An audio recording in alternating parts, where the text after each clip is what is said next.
Ladies and gentlemen, on behalf of ATW, we would like to express our deepest condolences towards the passing of Daphne Shannon Spurrill. This is a simple reminder that you are not alone. If you see someone in need, or you feel that you are in need, get the help and make a difference. For life matters every day, and mental health matters too. Thank you.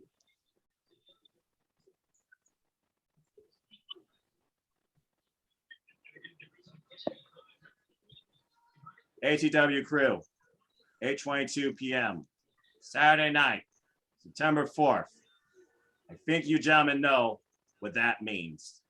We have had historical ramifications and many more are to come. From Bullet Club to the National Wrestling Alliance to the NXT, and now we stand on the precipice on the greatest pay-per-view in AEW history within 24 hours, AEW All Out. Why do I speak these things to you tonight? It's simple, because these are things that are all about the wrestling industry once again come together to discuss all things wrestling. Hello, everybody. Good evening, good morning, night, whenever you watch this online or on demand, or wherever country that you're in. My name is Phil Foster, and welcome once again to another ATW Spotlight with my family, the ATW crew, all elite, all knowing, all positive, all outgoing sometimes too. Wait and see. Tonight we'll be discussing this and so much more, but before we get the conversation started, let's go ahead and introduce everybody to who's here tonight. First off, I got with me the super elite king, King A-Train. I got our inquirer, our inquisitor, the bearer of all things news, A Reality Entertainment, Eric Brown. And of course, I say it, the preacher man that will give you it straight to the point, Casey Flynn. Gentlemen, talk about wild ass week of professional wrestling, despite what you also had to deal with behind that too. Where do we begin? Let's go ahead and start with this, and I will throw it to the oldest, I feel like, wrestling philosopher in the room, Casey Flynn. Casey, this past weekend we celebrated women's wrestling, professional wrestling, and the legacy of National Wrestling Alliance with a weekend dedicated to the National Wrestling Alliance. Now, I know people have mixed feelings about the NWA 73 and the ultimate outcome of the champion, especially considering who previously had it for 1,000+ days. But Saturday, it seemed like it was nothing but positive reproof, as every one of those women brought forth what women's professional wrestling truly can be too. Give me your brief thoughts towards this past weekend in the NWA. What did you enjoy the most, and what's your biggest takeaway? All right. What I enjoyed the most about the NWA pay-per-view for the female wrestlers, I thought it was absolutely very good and very well done, and it has no big takeaways from me whatsoever. I thought it was phenomenal from start to finish. The ladies of the wrestling world deserved that moment for theirs. And Awesome Kong, it was great like seeing her, because I remember her and Gail Kim's feud from back in the day in TNA like yesterday. And Awesome Kong being there, I mean, don't forget, Awesome Kong left a big impact for women like Nyla Rose to follow her path and all that. And these women absolutely stole the show, and they were all awesome from the show from start to finish. And there's no big takeaways from me whatsoever. I thought they all did a phenomenal job. I mean, everybody on that card did a phenomenal job. And the one match, Layla Hirsch and Kamel for the NWA Women's Championship, that was a great match from start to finish. And props to Layla Hirsch for giving it her all and 100% in that match. I mean, Was she going to win a strength game versus Kamel? Absolutely not. Was she going to win a speed game versus Kamel? Absolutely yes, because Layla Hirsch, I mean, can beat Kamel with her speed, but she can't beat Kamel with strength. And I thought that was a great match, and Layla Hirsch gave it 100% like she always does. And all these women from different promotions gave it 100%. Nothing bad from any one of them. I mean, they all laid it out there, and it was all a great show. That's all I got to say. Yeah, simple enough. Congratulations to Chelsea Green, who won the Invitational. Camille definitely was pushed to her limit against Jada Hirsch. Melina and Deonna Purrazzo game was a classic, though I think Melina definitely had some toughness for herself after that small little botch in that match. It definitely hurt her going forward. And the moment of Gail Kim and Awesome Kong embracing each other after all these years, literally the official retirement announcement from Awesome Kong 2. I couldn't think of a better way for her to go out with her greatest rival. And Mickie James with the opening address about how this is Empower. This is professional wrestling, not just women's professional wrestling. She wanted to bring a whole different perspective to it. I think she see that on all fronts. Good job to Diamante and also Sky Blue and also Kenzie Faith on winning their matches too. And of course, our new modern era women tag team champions in NWA, the Hex and the former NWA Women's World Champion, Allison Kay, and Marty Bell. Although I was rooting for Kylan Key and Red Velvet, not gonna lie. Give me more free babes. That trio is freaking awesome. I love the show top to bottom, and Tootie Lynn, Malenko were definitely standouts for me in the Invitational. Those are my brief takeaways. Before we move on to Ric Flair's maybe address, I'm sure someone here is going to talk about this. Anyone else have anything to say regarding NWA Empower? Sadly, I didn't see the show. I was busy dealing with the week work stuff. Priorities for passions, my friend. I respect that. King, any thoughts regarding the women's pay-per-view? I didn't get a chance to watch that. I'm busy with family, man. I didn't get a chance to watch it. That's all good. Well, I do hope that you and anyone else who hasn't had a chance to, please put your money towards, you're Googling, into definitely checking out this one-of-a-kind, hopefully, per Mickie James' words, annual special. Because for me, it was definitely one of my highlights of the year in professional wrestling in 2021. Okay, as I said before, the only big thing I really got to say about the NWA pay-per-view, Trevor Murdoch, he dethroned Nick Aldis. I couldn't believe it. Nick Aldis holding the NWA World title after 1,046 days. And Ric Flair thanking Vince McMahon, but definitely giving his love note towards why he is professional wrestling, why the NWA is professional wrestling, and of course, his work ethic. So does anyone have any takeaways regarding Ric Flair's address or the NWA pay-per-view? Eric, anything about Ric Flair you want to say?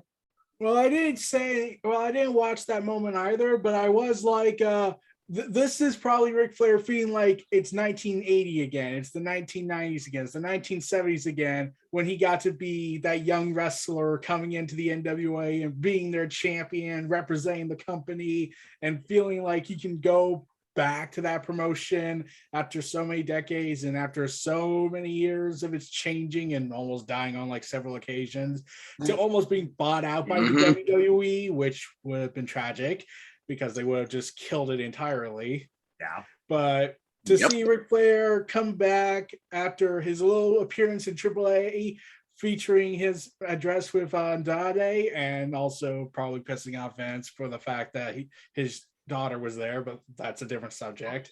And now it's like, this is what I was saying about that moment. I said, like, Ric Flair's got to feel like he is not 2021 for him. It's the 1970s. It's the 1980s when all the promotions work together and he can travel anywhere he wanted to. He can go to Japan. He could go to Mexico. He could go to Canada. He could go to the Midwest. He could go to the Mideast of America. And now it's like he gets to relive that again, and now he gets to hang out with his son-in-law with that, and hang out with all these other wrestlers he never got a chance to hang out with. Though I'm still against him coming back for wrestling since he's been on Death's Door for a number of years now. Yeah, I don't know necessarily we ever need to see him in the ring, but it was pretty cool seeing him in the ring with Omega and Conan applying to Figure 4 at Triple-O-Mania. But I digress. And as far as him involvement in AEW, being in ALLELITE's corner, his words, potentially at the All Out Preview tomorrow night, where apparently we might get an open challenge, keyword if. We'll have to wait and see. But I must say, it certainly is different seeing Ric Flair outside the WWE in a whole different ring. 2 different rings so far. Now I'm just waiting for him to show up inside an AEW ring. Then the world can break again. But I digress. Okay, besides that, as we move forward into the week, let's go ahead and talk about the other big thing that we're definitely care about. Now, you guys have been to an eye doctor, I'm sure. You're familiar with, like, you know, the exams where they give you like 1 versus 2. I want you guys to simply tell me which one looks better, but not before I show you both pictures. And then I want to talk. Simply talk. Here's number 1. Take a look at it. Embrace it. You see it? Yes, very good. So there's number 1. Yep. I find it to be overly edgy. And now we go to number 2. Nintendo copyright strike. That looked like Nickelodeon. I was thinking Splatoon. That looks like the new Power Rangers logo. Go Power. Go Power Nintendo's Rangers. probably going to sue Go for the Power Nintendo for their usage of Rangers. Splatoon. About to say, yeah, I mean, you got the splat art, and then you got the rip drifts. I mean, all right, let's just call it as we see it, folks. The NXT we know is gone, lost, dead forever. So, Eric, I'm leaving this to you. Your thoughts on the entire evolution or the devolvement of NXT, and then throw it to wherever you wish. So there have been stories that came out over the past couple of months. I was mixed about the NXT logo we had currently, because mainly it's because it was trying to be so edgy. And I was like, what was wrong with the previous logo? Nothing. Like, that was fine. But why have all this detail? In fact, it was ripping off that SmackDown 10th anniversary logo. A giant X. But with the skulls and wings. And I was like, what? Like, it's cool, but what's the edgy attempt here? Is it I was supposed feeling to like, you know, cross? Rise of the Phoenix, rising from the ashes. I wasn't sure what to interpret. Yeah, like I kept thinking, like, was this some way to get at viewers because they think that's what made people love AEW because it's so edgy, than us liking a different product? But that's a different matter. Well, yeah, that's a whole different. Yeah, How about that? there have been stuff going around. They've announced they showcased a preview of the new set, which I was like, okay, it looks all right, but the NXT redesign is not my favorite, and well, it's a mess on that. And reports did come out that apparently the NXT officials had no knowledge whatsoever about the design of the logo, and revealing that Kevin Dunn has something to do with it because it's Kevin Dunn and he would do nothing but to hate Vince, to give Vince what he wanted, the utter destruction of NXT. And then also, last but not least, it was announced that Vince McMahon and Bruce Pritchard would be involved in the more major decisions in NXT. They wouldn't be producing it, that was re-clarified, but they would be involved in the more major decisions, regardless of Triple H's involvement. Since Triple H and Shawn Michaels are still said to be involved, but Vince and Bruce are going to call for the big guns. So pretty much it's going to be them co-stamping it, pretty much.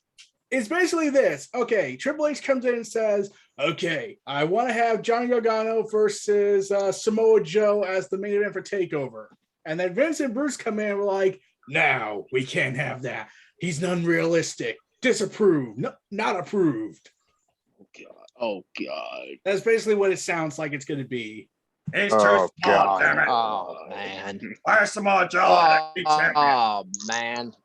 And not only that, there have been rumors going around that NXT UK might be doomed because the funding might be stopping with the COVID support from the UK government.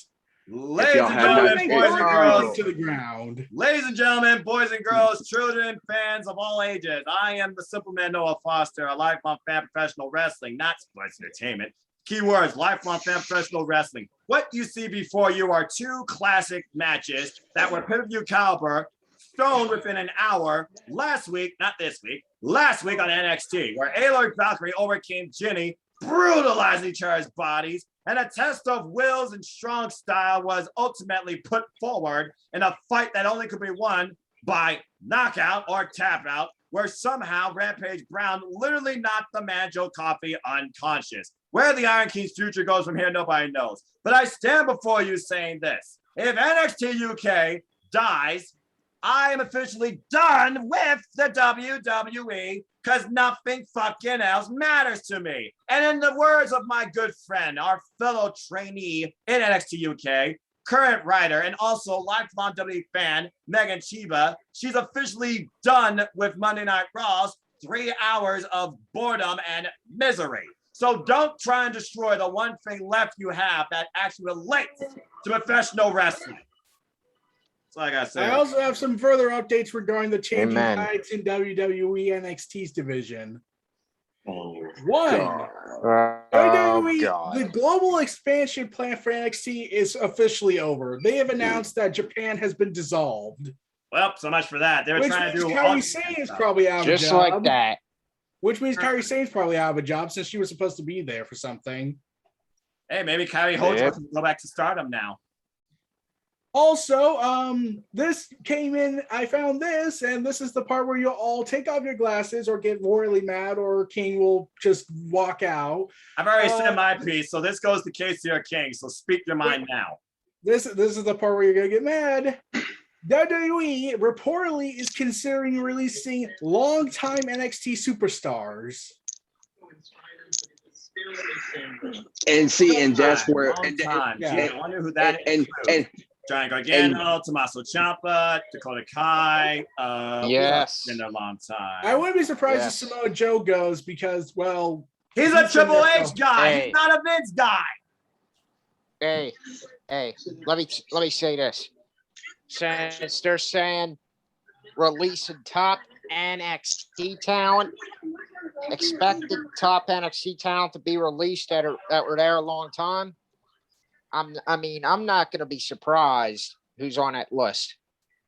Folks like Tommaso Ciampa, Johnny Gargano, Dakota Kai, Candice LeRae, Oh, boy. even though she's on maternity leave.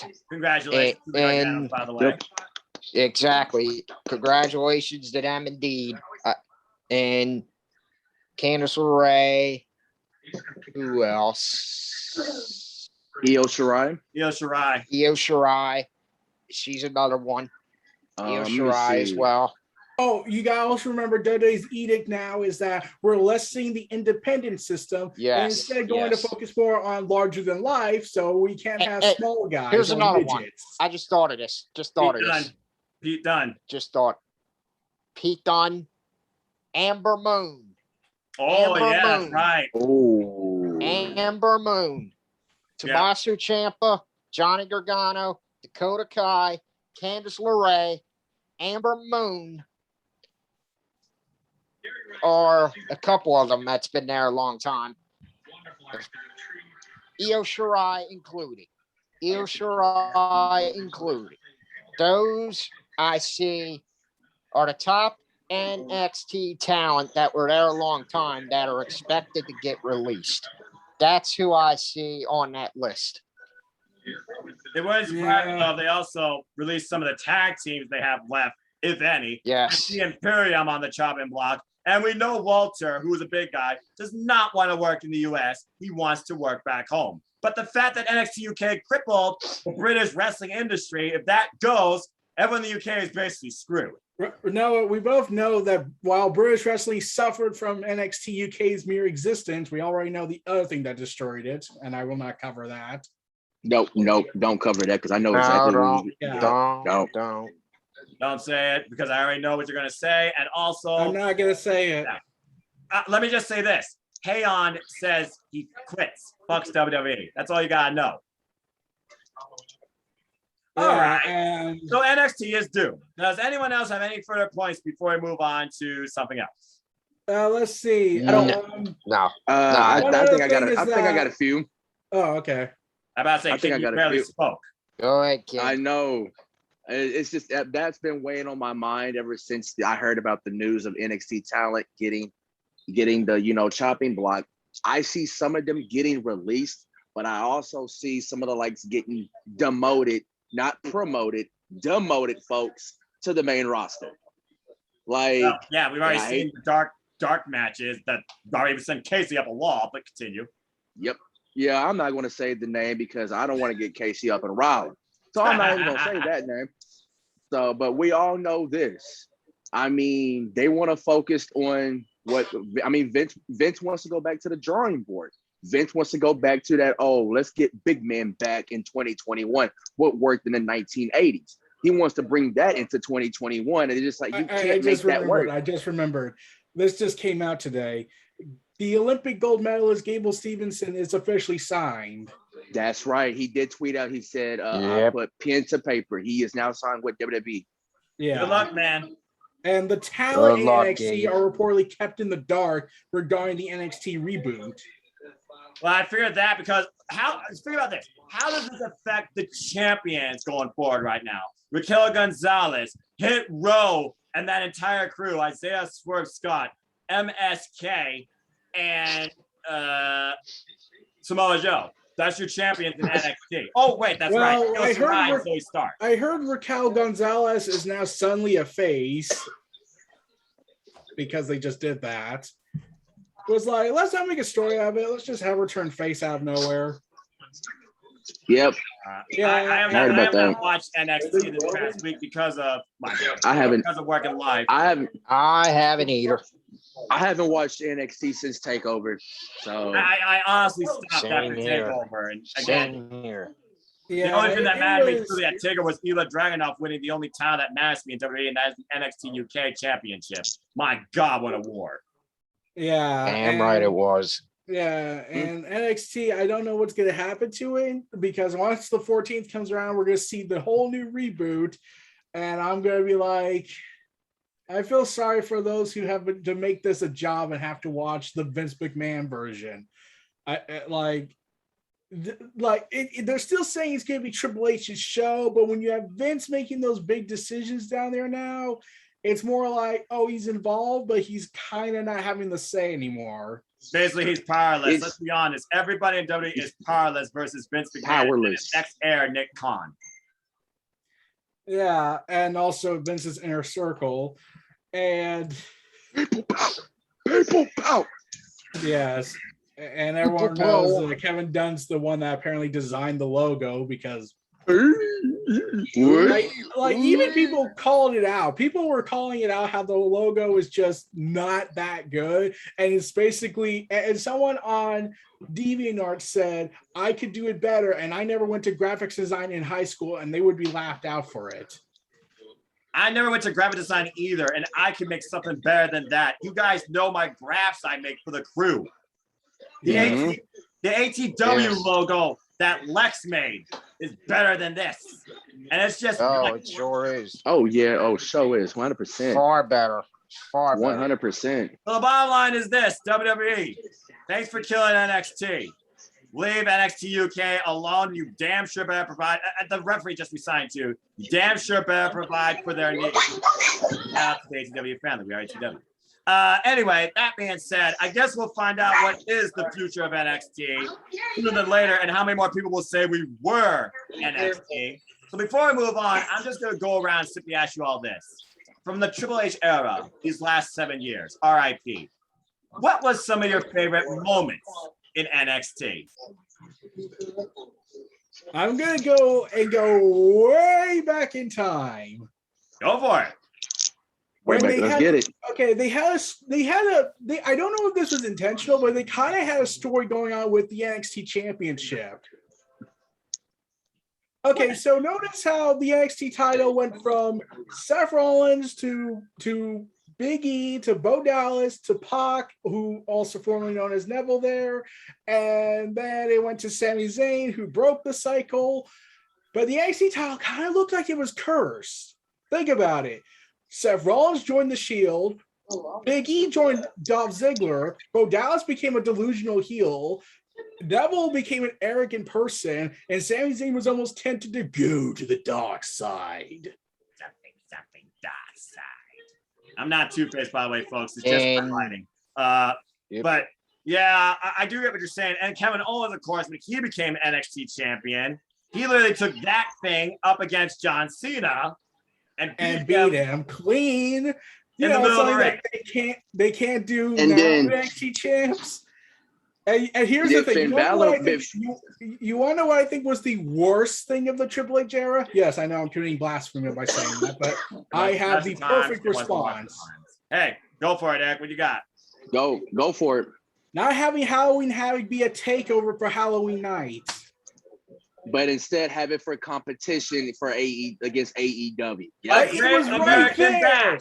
That was It was fucking right terrible. there. Literally, you could have made both these things a takeover. Literally. You could have had NXT takeover Halloween Havoc, and it would be like, we win, we did But the they marketing made right. vengeance. Then they made vengeance that never falls, I might add, in February into a takeover theme for Valentine's Day. What? It's Okay, well, fucking horrible. I mean, like they could have went with Saint Valentine's Day Massacre, but think of the that's- children. See, that's what I was hoping they would go with sure. St. Valentine's Day Massacre, but they never did. I was Gotta make just sure like, wow, the you missed children an opportunity. are not tarnished. by it. Remember, this is the same company that said, no, we will not bring back bad blood because that reeks of violence. Instead, we will call it Great Balls of Fire. Oh, don't you? Yeah, Oh, I was there for that God. pay-per-view. Oh, I was there. God. I was there live. I was there Oh. live for that. You were there live? Oh, God. Oh, what? Why were you there King, live, King? What? Okay, I gotta ask you something. I gotta ask you. How did it feel to get a less than 6-minute main event match with Samoa Joe and Lesnar? Oh, yeah. How's that felt? I felt robbed. Gee, I wonder I felt why. robbed. Oh, my But God. you know, Yeah, it is what it is. Well, you know what I'm going to say was one of my favorite things about NXT? The glorious NXT champion, Bobby Roode. I love that era. And his matches against Hikaru and Tommy, Shinsuke Nakamura twice. And of course, him dropping the title Drew McIntyre at NXT TakeOver Brooklyn 3, which ultimately led to the culmination of our next topic, Adam Cole, baby. Oh, baby. Arriving in NXT my favorite era. and bringing My forth the favorite Undisputed era. Era. The Undisputed Era shocked the system. Damn right they did. They And owned only this to show. know that it will never get a proper finale. Well, I guess the Regardless of what definitive they finale advertise. was Roderick Strong couldn't handle the infighting, and Kyle O'Reilly beat Adam Cole in the 2 out of 3 falls. And that was Adam Cole's Except last I'm match. still annoyed that Triple H and WWE were looking at this. Okay, we got these 4 participants. Can we do a fatal 4-way match with them to end it? No. Why? Because we're going to fire Bobby Fish. What? Poor Bobby Fish, injury prone and all, but they could do that with the freaking Shield at Battlegrounds 2060, but I digress. But And, let's and go ahead. you want to, and Go ahead, Eric. speaking of Adam Cole's situation, oh God, WWE is willing to throw away money-making opportunities with this guy, all the effort they could have given him because he refused to give up his Twitch. Because Adam Cole is a sub and cares about his fans as friends and cares about that community that Twitch literally lets you build. But you gotta understand WWE's side on this, Noah. They need that extra $32,000 for their bank accounts. Right, because they don't got enough money from Contra right after. That being said, let's talk about Adam Cole, baby. King, when does Adam Cole show up and where? I'm glad you let me do this because I've been predicting about this all week. So Tony Khan said that he has a few surprises for All Out tomorrow. And I was talking to my friend, one of my friends in the IWC. And I said, if I were to predict how many surprises, I say about 2 to 4. How would you do Adam Cole is the question. Now, will you debut him in Chicago for All Out tomorrow night? Say, for instance, because the Elite, I'll say like in the Elite Lucha Brothers Steel Cage match, is to prevent any interference, but you can bring in Adam Cole as well and interfere with the interfere with the Elite in the Lucha Brothers match, but if they want to do interference that way, or save him for Cincinnati, you lucky mother. You could save him for Cincinnati for the All Out Fallout. Yep, I would say. So either way you could put, I would say Chicago or Cincinnati. All right, fair enough. But I guess also, I'm going to chop this. with Arthur Ashe Stadium around the corner right now hosting the U.S. Open, by the way, as I was watching it from my barber shop. And other agents consider September is the month of free agents, okay? Braun Strowman, Buddy Murphy, Ruby Soho, and now Adam Cole and Bryan Danielson. We're going to see some crazy stuff this month. You forgot there's several others. What's your Two thought? things. One, you forgot several others. Bronson Reed, Bobby Fish, Yep. Mercedes Martinez. Yep. I know you said I forgot. I didn't get to them, but continue. Yeah, but if I had to pick, since what the rumors going around with Bryan Danielson and what he might do this in the next 24 hours, if I had to find a way to debut Adam Cole, I'm like, besides the BTE insanity, hijinks ensuing and whatnot, if I had to find the perfect way to debut him, I bring in Adam Page for Arthur Ashe Stadium, and then we replicate The Rock's return in 2004, where Adam Page calls out the Elite and says, I never said I'm coming back to AEW alone. And then Something for You plays, and it's now set. Adam Cole fights the Elite. And now you got the perfect recipe for a Blood and Guts sequel match. And the parlay that would devolve from that. Again, man, get in touch with Tony Khan, get in touch with AEW. You got incredible booking ideas.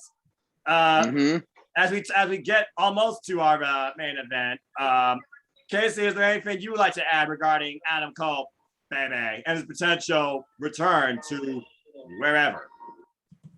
All right. What I gotta say with Adam Cole, baby, is I can see him going to AEW, All Elite Wrestling, because he's got a lot of friends there, and folks like the Young Bucks, Britt Baker, and many of others that are there. And Adam Cole, I think there's 100% chance that you are not going to see him at All Out this Sunday night. But if Adam Cole appears at All Out, I am going to be very surprised, because I would not expect that whatsoever. I expect Adam Cole to arrive on AEW Dynamite after the Fallout pay-per-view, after the All Out pay-per-view, botched by me. All Out pay-per-view. The Adam Cole, baby. I mean, thing is, nobody knows what his first storyline is going to be with AEW. I mean, he might show up in AEW as a babyface feuding with the Elite, or Adam Cole, because they poisoned him and killed him. Or Adam Cole might go full heel and be with the Elite side, but 100% chance I don't see Adam Cole coming to AEW as a heel to join the Elite, because I see that Adam Cole is going to debut as a baby face and go up against the Elite and the Young Bucks, because what would be a neat storyline reference is had a Bucks and the Elite killed them off in like the beatdown, and Adam Cole coming to AEW for revenge as a babyface against the Elite. And Adam Cole is going to fit right in perfectly with AEW, because he can have instant classic matches with the likes of Pac, Malachi Black, Andrade, Ray Phoenix, Jungle Boy, Kenny, by God Omega. That's it, right. And Casey, you're forgetting something rather important. What? The Forbidden Door access. And the Forbidden Oh, that's right. The forbidden door, and Adam Cole can march anywhere. He can Impact march into Wrestling. Impact Wrestling, start a feud with Christian Cage, There you go. or he could go to New Japan Pro Wrestling Whoa. and start a feud with Will Ospreay. Very And good. Right here in New Japan Also, America. Jay guys, you White. also forget Jay there White is another included. possibility that what they can do with Adam Cole. What's that? How What's that? about they don't have him show up in AEW or BTE, but instead they have him show up hanging with the OG. Who were the tactics? Yeah. What's that? You just blew up. You just blew up King's Tonga. mind. You just blew up King's mind. Oh, don't worry. I have another prediction for all out that might blow his mind. Well, But, there was one thing I wanted to mention back on NXT stuff. Also, Sure, then NXT we'll go on our main event. Go for it. might get further buried soon because guys just been teasing about a possible run there. Oh God. Oh, Oh man. God. Oh God. Oh, You know, the man. person that was said to be too toxic even for WWE and their comically evilness. Bill DeMott. No, not him. Oh, Tessa Blanchard. Yeah. mm, The woman that WWE was like saying, okay, we're evil, we're psychotic. That don't fucking Literally surprise me monsters, one but we fucking will not bit. associate ourselves with her. That company that would believe that because they didn't want to deal with her, which is kind of honestly surprising. And that's going to be a problem if she hasn't changed in the past year, especially with Stephanie, creator of women's wrestling, and all the egos backstage. well, the Yeah. You bottom know line what's is going this. to, and you, Eagles exploding. Go ahead, King. yeah, and you know what's going to happen if Tessa shows up in WWE. Vince is instantly going to book Tessa versus Charlotte. Bingo. yeah. Charlotte. Oh, Yes. God. Charlotte Flair. Let's not Oh, forget. Oh, God. she's Not that. Not the that. current Not Raw like, Women's champion. no, we're not talking about that. Let's get into this one. Charlotte and Nia are trying to kill each other. Oh, we're going to talk Oh, about that, I ain't almost- we? I Yeah. almost forgot about that because I don't watch Raw. But I remember you mentioning that. So Eric, go ahead. You have the floor. Talk about this. Okay, so what happened was I didn't watch it. I saw Skull's Media post it. Nia Jax, once again, proving that she seriously somehow was considered more refined than Keith Lee, which is still a crime against all of wrestling humanity. Powerbomb Charlotte on her neck and could have broken it. Yeah. Oh, And man. then Charlotte starts slapping Nia and Nia repeatedly threatening, saying, don't do it.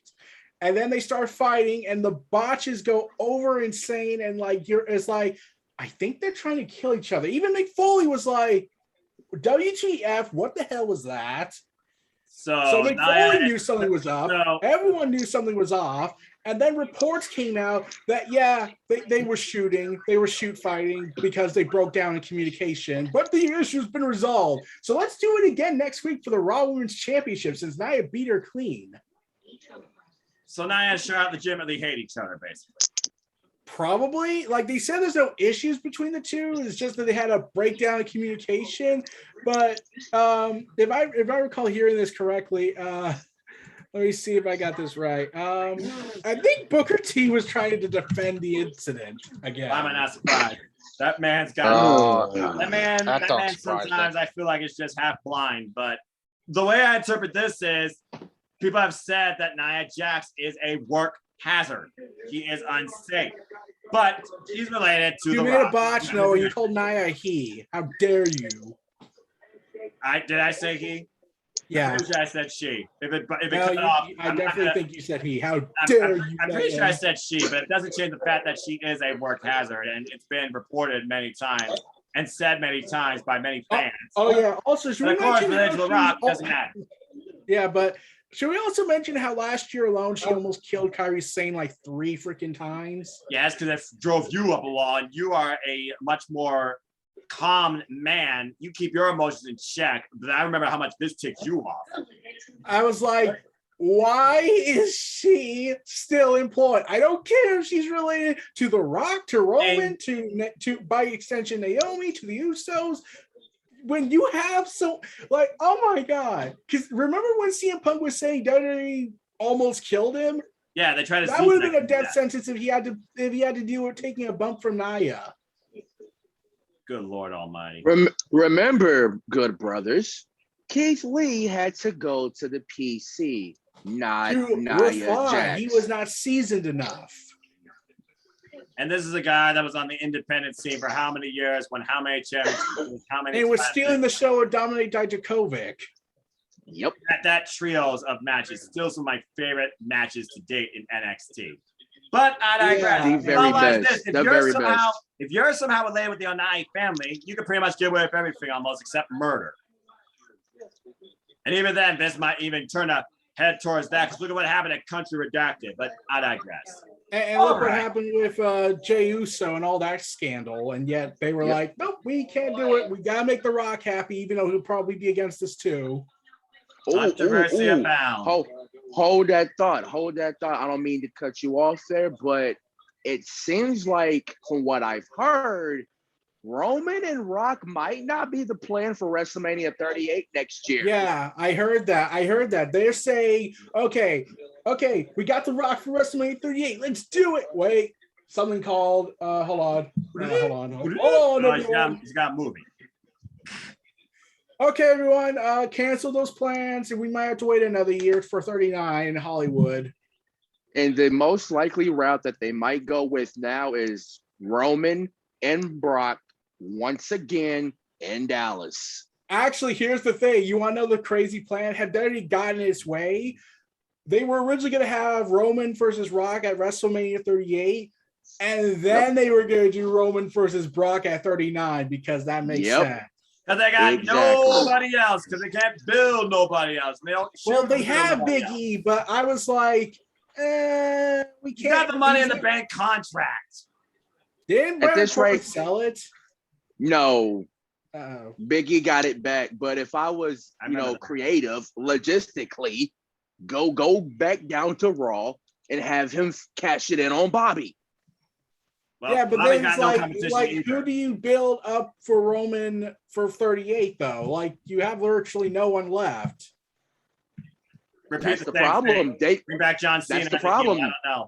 I really don't know. Like, anyone they could have built up are all fired. Yep. Adam Cole left because they clearly weren't going to give him his Twitch rights, because that was seriously a priority for them. Yep. And let's see, Andrade's gone. And here's the thing, I actually pitched an idea. If Andrade stayed and WWE gave him what he wanted, I pitched, hey, how about we do a storyline where Andrade feuds with Roman, because Roman's pissed that everyone was talking about Andrade over him because he tried to quit. There you go. And Roman would be like, no, it's me. Look, we got 3 matches. We can acknowledge Roman Reigns all we want, but it doesn't change the fact that they have literally no competition for him, and that is the problem. Oh God, I just realized something. What? I'll be right back. Hold on. What? In the meantime, allow me to say this. For those that have not bought the all-out pay-per-view that we're about to go in our main event for after one last topic, you now in the U.S. can actually buy it on Fight TV. So buy it on Fight TV, BR, or on your local satellite cable provider. It'll be worth every dollar. Okay, so this is my protection helmet for what I'm about to say. They're going to do it. Roman versus Goldberg. I'm not surprised. Country Redacted. I'm not surprised. Me neither. I really thought you were going to hit me mad on that. Goldberg is the last old coot they have to throw money at to go against the champion. You gotta remember. This was the original WrestleMania main event before Roman said, no, I don't want to get sick. Well, again, Roman has some sense. Yeah. Goldberg, you want to know how I envisioned how the feud should have went? How Roman's reign should have went? Like, had WWE not fired a whole bunch of people, I would have been like, okay, we do Roman versus Rock for 38, and then next year we do a big match to cement a new top star. We do Roman Reigns dropping the title to Parker. There you go. Future Brock Lesnar. Yep.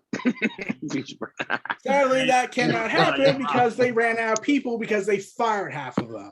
And they don't want to build anybody new, and they got people like oh God! Imagine if they had it in them to do Candice LeRae versus Roman. Oh, I can see it. It depends, you know. I mean, again, she's the champion of intergender wrestling. I demand it. Yeah, I mean, well, again, does Vince care about intergender wrestling, though? Again, he's fickle. He goes. Unless it's Nia Jax, in which case then they'll let her get beaten up. Well, of course, or let her beat up somebody. That's the way that works. All right, before we go into our main event topic, I just got to cover New Japan Pro Wrestling briefly because, again, that company matters. They are pro wrestling. Expanding across here in America with the likes of Jay White, Tomohiro Ishii, Minoru Suzuki, Daniel Garcia, and Josh Alexander being involved now. Incredible stuff. Will Ospreay get well soon? He tested positive for COVID. Damn it. Shota Umino, he also tested positive for COVID. Damn it. So that Red Pro stuff's out of the air. But right now, New Japan Pro Wrestling in Japan, they're doing their dome shows, and coming up next is, of course, G1 Climax 31. So I pose this to you, gentlemen. In the world of Forbidden Door Wrestling, who do you want to see involved in this year's G1 Climax, considering everything going on? Well, let's see. And also two things. You got to also factor that a lot of the top names said, I'm not going to the G1. Ospreay, Jay Whitehall, Minoru Suzuki is looking like, since he's set for US shows. And Tomohiro Ishii. Yep. The G1 Tomohiro Ishii too. Power gap. So it's like, who do we get? We have partners with Impact in AEW and some from Mexico. Who do we get from there? Okay. How about we go ahead and get all the rubber supplies we need to surgically create a new Rey Fenix? Oh God! Yeah, how you gonna get all the rubber supplies to do that? Like, how you gonna do that? I was just gonna say. I'm still convinced Rey Fenix and several other wrestlers like Ospreay and Pac secretly have a surgeon removing their bones to replace the rubber in order to bounce around the way they do. Look, the things that some of these wrestlers, the way they bounce, and the strength of some of these wrestlers like Chris Statlander, damn, I can't believe what I see sometimes. All right. But as far as the G1 goes, I like to see Josh Alexander, but of course we got Bound for Glory. I don't see that happening. Buddy Murphy was a name I was thinking about too, being a hybrid wrestler like he is. As far as who can win this thing, Jeff Cobb just beat Okada in the freaking MetLife Dome. Yeah, I was shocked about. Well, I wasn't technically that shocked, but wow. Also, speaking of that show, oh God. Oh yeah, I was about to give this to King since he's Bullet Club. King, we got a new member of Bullet Club now. How you feel about show? Bravo. It's about time. It's about time. Thank you. Now we just gotta get Evil out of there. I need Evil out of there ASAP. I need hitmen. I need snipers. I need everybody to get Evil out of Bullet Club. For those that don't know, I don't like Evil and Bullet Club. But Eric, continue. Okay. Also, Noah, there's something I need to tell you. What? There are people hating the Dome show that happened today. Really? What for? Yeah, and it's specifically because they had the quote audacity to have Yano and Chase Owens have the longest match. Oh yeah. Which is still weird. They had the longest match? They did? Yeah, let me tell you. Have you watched the show yet? What? I did. I watched the show before. Yeah, I'm talking to y'all. Okay, I watched it early this morning. Here's what it is. Okay, so let me tell you the top longest matches. Okay, Show versus Yo by ref's decision, 24 minutes and 41 seconds. Damn. Okay. That's second. That's third place.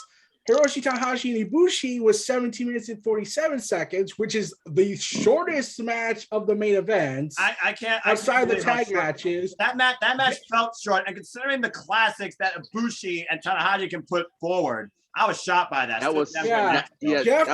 That was really short. Jeff Cobb versus Okada was 27 minutes and 41 seconds. Guess how long Yano and Chase Owens was? I want to say 30. 28 minutes and 3 seconds. That's still crazy considering it's Yano. Yeah, and people. My anxiety. But and here's the thing. People trash that match on Cage Match. It has a 2.4 rating based off 41 votes, and people are even giving the show a 1 or a 0 rating because they have the audacity to do that. Well, oh my. Here's the way I see it. As a New Japan traditionalist, KLPW goes against what people have known New Japan to be about for literally its near 50-year history. So I understand where they're coming from. It did feel weird to me, but it also felt weird to me that this was not the fun-loving Yano. This was the old Yano that used to be with Togi Makabe. He almost literally took Chase Owens' eye out. I was shocked by that. Yeah, but it's just weird for people. Like when I hear Yano, I was like, wait, he had a 28-minute match? That is the weird. Yano that is a comedian and probably everything Vince likes and sees Japanese people being. That Yano had a 28-minute match with a wrestler who actually takes himself fairly seriously, the Diamond Chase Owens. The crown, yeah, and this was not Crown the fun-loving Yano. Again, this was the old Yano that has not been seen since joining Chaos when he betrayed Togi Makabe and joined with Shinsuke Nakamura. Yeah, I was shocked. I think people don't know that because it's been so long, and plus, if people think of Nakamura, they'll think, where did that guy go? Oh, you mean the former King of Strong Style, former IWGP Intercontinental Champion that had the classes with AJ Styles and Kota Ibushi back at Wrestle Kingdom? Yeah. Oh yeah, that. And we want to talk. If we want to talk NXT related, a former two-time NXT two-time champion. Also, WWE might. I told Noah this, and I told Comic Book Bob this on Twitter. But have you heard what they're going to do to Wrestle Kingdom King and KC? No. It's Wrestle Kingdom. I heard it's about to go 3 nights. Guys, let's just process this real quick. Wrestle Kingdom, the first show, professional wrestling show of the new year every year. The biggest standard bearer, the standard bearer for professional wrestling every year, just extended itself to 3 damn days across 2 venues. What the hell are we going to witness? Yeah, here's the thing about that. When I heard that, I was like, okay, look, there's usually a tradition to this. Wrestle Kingdom, New Year Dash. Now it's Wrestle Kingdom, New Year Dash. Now it's Wrestle Kingdom, New Year Dash. And now you're thinking to yourself, okay, the 2-night system worked. And I liked it when WWE finally went with the 2-night system because, for God's sakes, that was needed. Yeah, and they gave us a 7-hour WrestleMania that lasted until post-midnight. That people were falling asleep. Yeah. Well, anyway. So when I heard that, I was thinking, okay, how are you going to fill up 3 shows with that? 2 I would get, but 3 Wrestle Kingdom shows, I don't know. If I had to guess, they're probably, I think, they're going to have to call in everybody. This is going to have to be a collaborative effort. Or they're going to have to really tear open the forbidden door and contact all of them. Basically, Gato goes ahead and says this. Send out everyone. Yes, what do you mean get everyone? That's what That's what most likely is going to have to happen if you do a 3-night Wrestle Kingdom. You're going to have to call in all AEW, Impact, NWA, or your Mexican promotion deal you have with CMLL. Bring Jonathan Gresham back for Ring of Honor. What might I add? Jonathan Gresham is going to face Minoru Suzuki later this month. Holy hell! Yeah, yes, he is. And they're also going to have to contact GCW. Like, if they make the 3rd night basically a celebration event for Forbidden Door nonsense, which I would be all for, then I'll say it's the greatest show ever. Me too. And also, I could imagine if they do the Bullet Club versus Bullet Club match there. That would make sense. Here's another thing, though. Wrestle Kingdom, 3 nights, not consecutively. Are they still going to do New Year's Dash after, like, the initial, like, Wrestle Kingdom? You got to figure this out. How the hell are they going to make this work? I'm just flabbergasted. Yeah, and now you got to also contend with like 3 Wrestle Kingdoms. Like, it's just weird. Like, I joke this, but I wouldn't be surprised if this happened. WWE's gonna hear about this and be like, 4-night WrestleMania. We must one up them. No. I will not. I will not watch that. I will not watch that. No. Like they make it, like they do that, like they do this, and this is where torture sessions get really big. And this is gonna go on YouTube, so I hope they hear this just to see you all despair for the hell of it. Oh Lord. Friday, Saturday, Sunday, Monday combined with Raw. There you go. The ultimate WWE fan God. experience. Oh man. And this is where everyone's gonna kill me because I came up with the idea. Oh, And I will just say this. Okay, I know you're all angry at me, but I just have one request. A simple man composed. What you talking about? I request that you all check out my podcast and then follow it. Thank you. Ladies and gentlemen, Eric Brown at Nia Entertainment. Link tree will be in the description down below. Join and dive into the Neoverse. Okay, so with that being said, we talked about a lot of stuff. The bottom line is this: G1 Climax 31. I expect history. I expect the first time winner. I expect a Forbidden Door open weight type field. Maybe Ryo Lee makes his return. Maybe Hiromu's involved in it. Because I don't see enough heavyweights alone now in New Japan to make a full 20-man field, I feel like, in my opinion, with some of your biggest names out of it, including the MVP, in my opinion, of the G1 that has yet to win it, Tomohiro Ishii, which already hurts me greatly. I just realized something. What's that? They only have one world title in New Japan. What's going to main event the other 2 nights? Oh.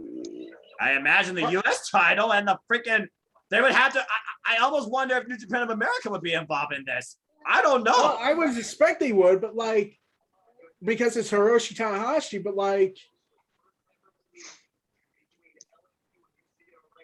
It's still too soon to say. Remember, Lance Archer asked the Ace to come to AEW. The Ace, if I was to be a betting man, I wouldn't be surprised if Japan decided to make night 1 and night 2 be Impact and AEW title matches, and have the third night be their creme de la crop. Yep. Pista Resistance. Yep. And you really see the whole world come together. But again, we gotta get through this life right now and this pandemic lifestyle that Japan's going for that's still hurting their audience. You saw how empty that dome was. Still that made me want to cry. I saw it and I was like,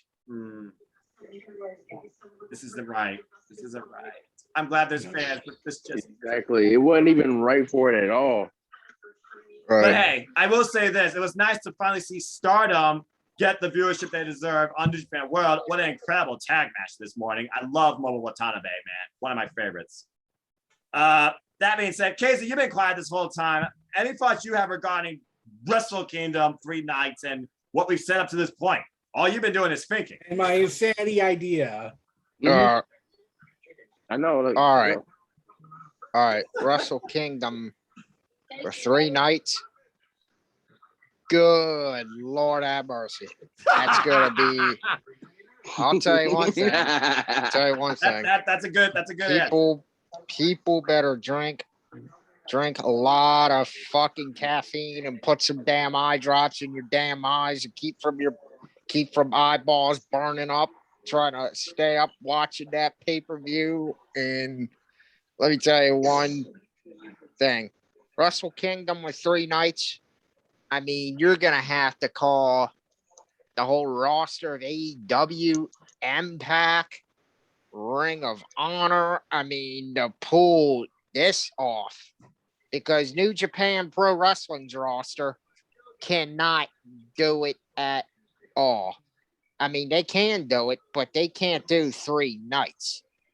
Because you're going to have AEW's roster, Impact's roster, Ring of Honor's roster, MLW's roster. Whoa. helping out with Wrestle Kingdom. I mean, you're going to have extra wrestlers on hand for a 3-night Wrestle Kingdom.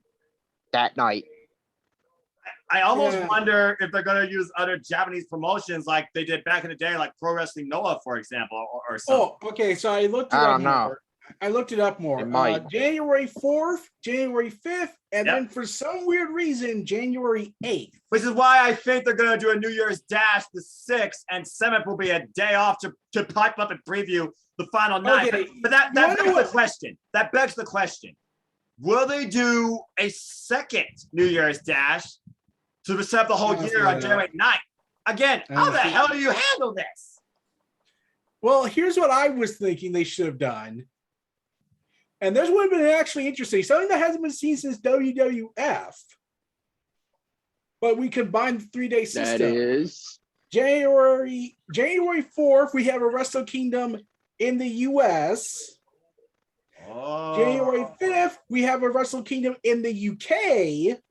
And the final Wrestle Kingdom, we have it at the Dome. Right, but again, they're going to have 4th and 5th back-to-back in the Tokyo Dome. And then they're using the Yokohama Arena. For but if I was the booker, I would have said, let's have 3 Wrestle Kingdom events in 3 of the 3 biggest places of wrestling: the UK, America, and last but not, we're still old Madison Square Garden, so let's make that the compromise. Look, I'm just waiting for Wrestle Dynasty. As soon as they say Wrestle Dynasty, Madison Square Garden, King, I hope to see you there. Hope to see you there too, Eric. Yeah, and like I thought, like we could have most done definitely that. you'll see me there. Like they could have the New Japan Japanese side roster main event, the Tokyo Dome one. They could have New Japan America, AEW, Impact, and Ring of Honor show up at the American Wrestle Kingdom and contact some of the British wrestling fans and some of the AEW talent that want to go to the UK. Like, let's bring in Pac. Again, Josh Alexander versus ELP. They can rebuild that incredible classic from under siege. Yeah, that would have been my ideal concept. Like have 3 Wrestle Kingdoms, 3 different arenas. They gotta change it up. The thing is, G1 Climax 31 is literally the next event after tomorrow morning's Grand Slam show part 2, headlined by Eva versus Shingo. Shingo's gonna win, obviously. There's no way in hell I see Eva winning. That being said, afterwards, if not during that show, afterwards, they've got to announce the blocks, whether or not it's 20 or 18 or even 16 by gum. This is going to be a weird-ass G1, to say the least. Yeah, and here's the thing. As much as I would like to see it, he said, not right now. I would have loved to see CM Punk in the G1. Again, CM Punk. Yep, he said that. He said this. He said, if Tony Khan asked me to do the shows, we'll talk about it. But right now, I just want to dip my toes in the AEW waters. And that makes sense because, again, this guy just came back to professional wrestling after 16 years and back to a wrestling ring after 7 years. And one more thing, New Japan Strong, congratulations on your move to Saturday. Thank God I now have a Saturday fix and no longer conflicted with Rampage, because watching Rampage and Strong back to back. I guess that's why they switched it, because they didn't want to conflict with AEW. Exactly. I'm glad they did. Speaking of which, gentlemen, it is Saturday night, and you know what that means. We are literally less than 24 hours away from AEW Supercard of the Year, where champions are made. We are in for some of the most wild professional wrestling to date, because tomorrow we go all out. I have not been this excited for a pay-per-view in wrestling in a long damn time. So with that being said, let's go ahead and dive right into it. We got 10 matches, potentially 11 if the illegal thing happens. Surprises galore, and who knows what first awaits us besides the matches through the Forbidden Door and the dream match you already see on my screen too. So we're going to go through and have some fun and talk AEW. Might as well kick off with the very first match on my screen, as we did have, cars have got to change, a slight change in the setup, as we got a new buy-in match. And how fitting. 2 families battle in 10-man action as the best friends of Jurassic Express take on the HFO, led by Big Money, Matt Hardy. And he will, of course, be tagged with Private Party and TH2, where hopefully I hear the actual theme and feel the buy-in. This will be on the buy-in. Again, folks, you can watch the buy-in literally on YouTube, 7 p.m. Eastern Standard Time tomorrow night. I encourage you to do so, and feel free to join my predictions league on AEW pay-per-views too. Form is on my Twitter. That being said, I think this match pretty much writes itself. We know how this all came to be after Yuta lost to Matt Hardy, who used the shoe.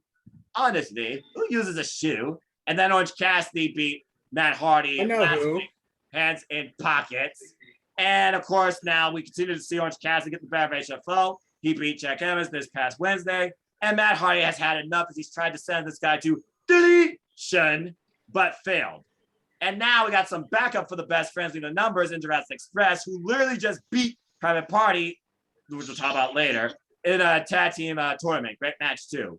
So with that being said, Casey, I'll start with you. This match, I think it's pretty simple. Just call it as you see it. Is it HFO or the best friends Jurassic Express that get the win? I say it's going to be the best friends in Jurassic Express that is going to pick up the win right here, because this is going to be a great match between HFO and the Jurassic Express and the best friends. And I mean, you never know what the HFO is going to do. I mean, they're going to pull off some heel tactics to try to get the win.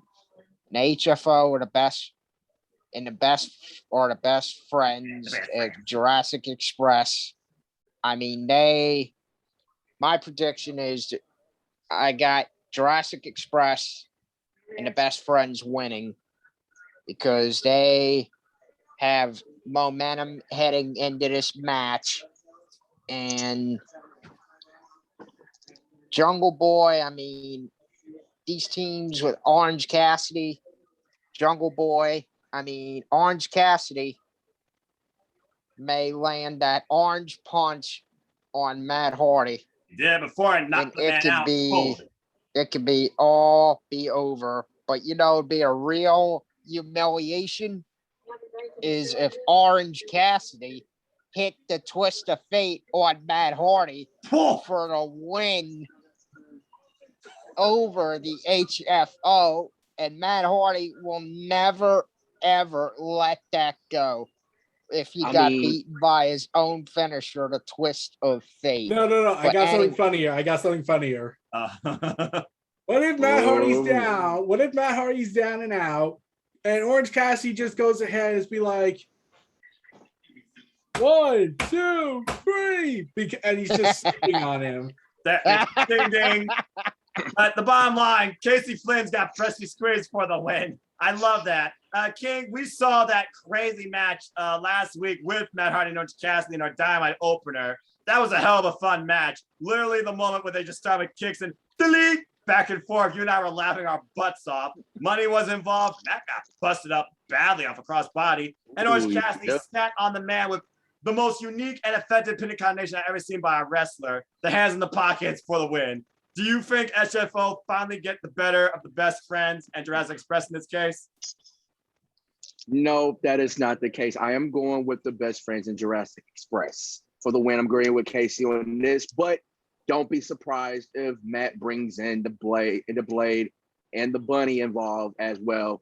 So, but still, I think the best friends and Jurassic Express will get the win here.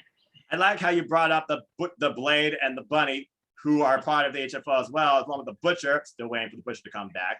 It almost would surprise me if they won just because the Butcher came back, because I've been waiting for that man to come back to wrestling forever. I know he's recovering from an injury. I know he was at the Fan Fest as our enforcer. Our buddy Lex has been involved in an all-elite experience for All Out Week. Lucky him. He's going to be exhausted.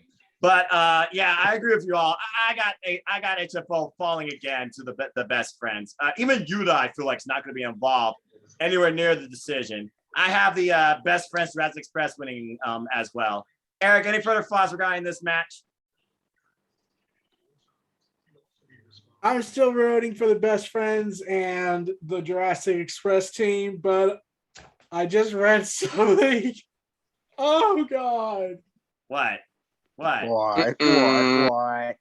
There's been another budget cut of sorts in WWE by Nick Khan. Uh-oh. Oh shit!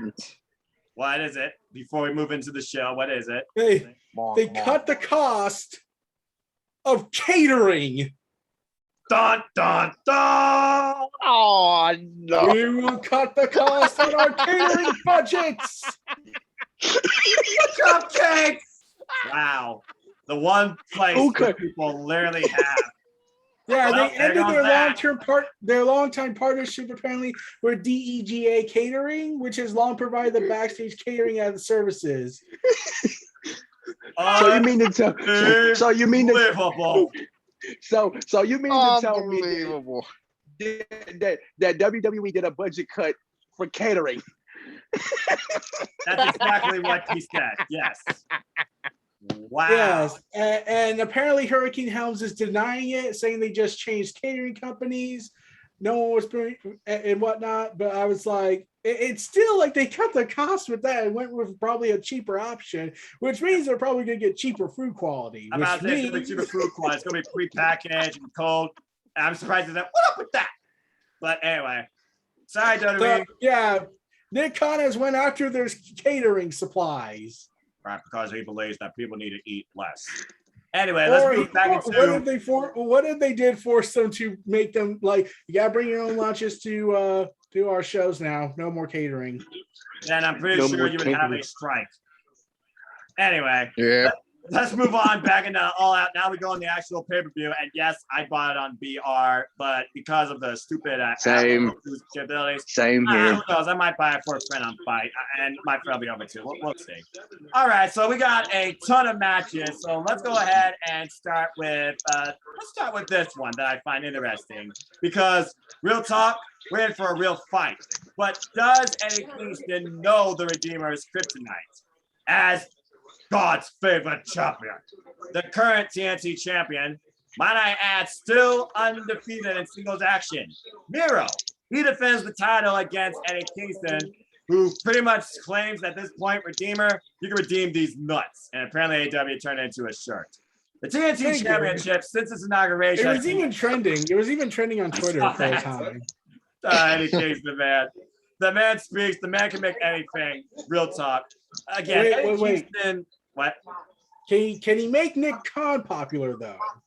Highly unlikely in all likelihood. If nothing else, make Nick Khan even more hated than he is now. But apparently, Eddie Kingston, who's still looking for his first title, I might add, in AEW. And how ironic, by the way, his debut was for the TNT title, an open challenge against Cody, where he literally drove the man back first in the tax. So with Arthur Ashe around the corner in New York, does Eddie Kingston go in possibly as the TNT champion? I think that'd be a big pop. Or do we somehow revisit this and maybe that's the moment? Something in me, though, when I look at the TNT title, they go, again, AEW cares about the integrity and longevity of their champions, all right? Darby Allin went through 9 successful defenses. Miro has not gone through that many yet. In fact, Miro's last defense was literally a squash against Fuego del Sol. And the previous one before that was Evil Uno, and then he also had Lee Johnson.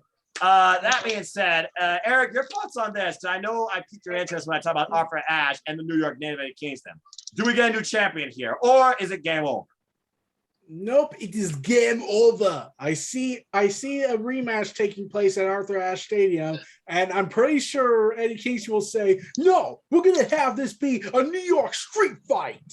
Oh yeah, then we'll really see how well you do in an all-out war, Miro. Again, the thing he says. He was in Arcade Mayhem. That was fun, though. I do agree. Again, Mayhem is an awesome hour of pro wrestling. It just goes by so fast. I mean, look at what happened this past Friday with Malachi Black and Lee Johnson. Now Dustin confronts the man that leads the House of Black.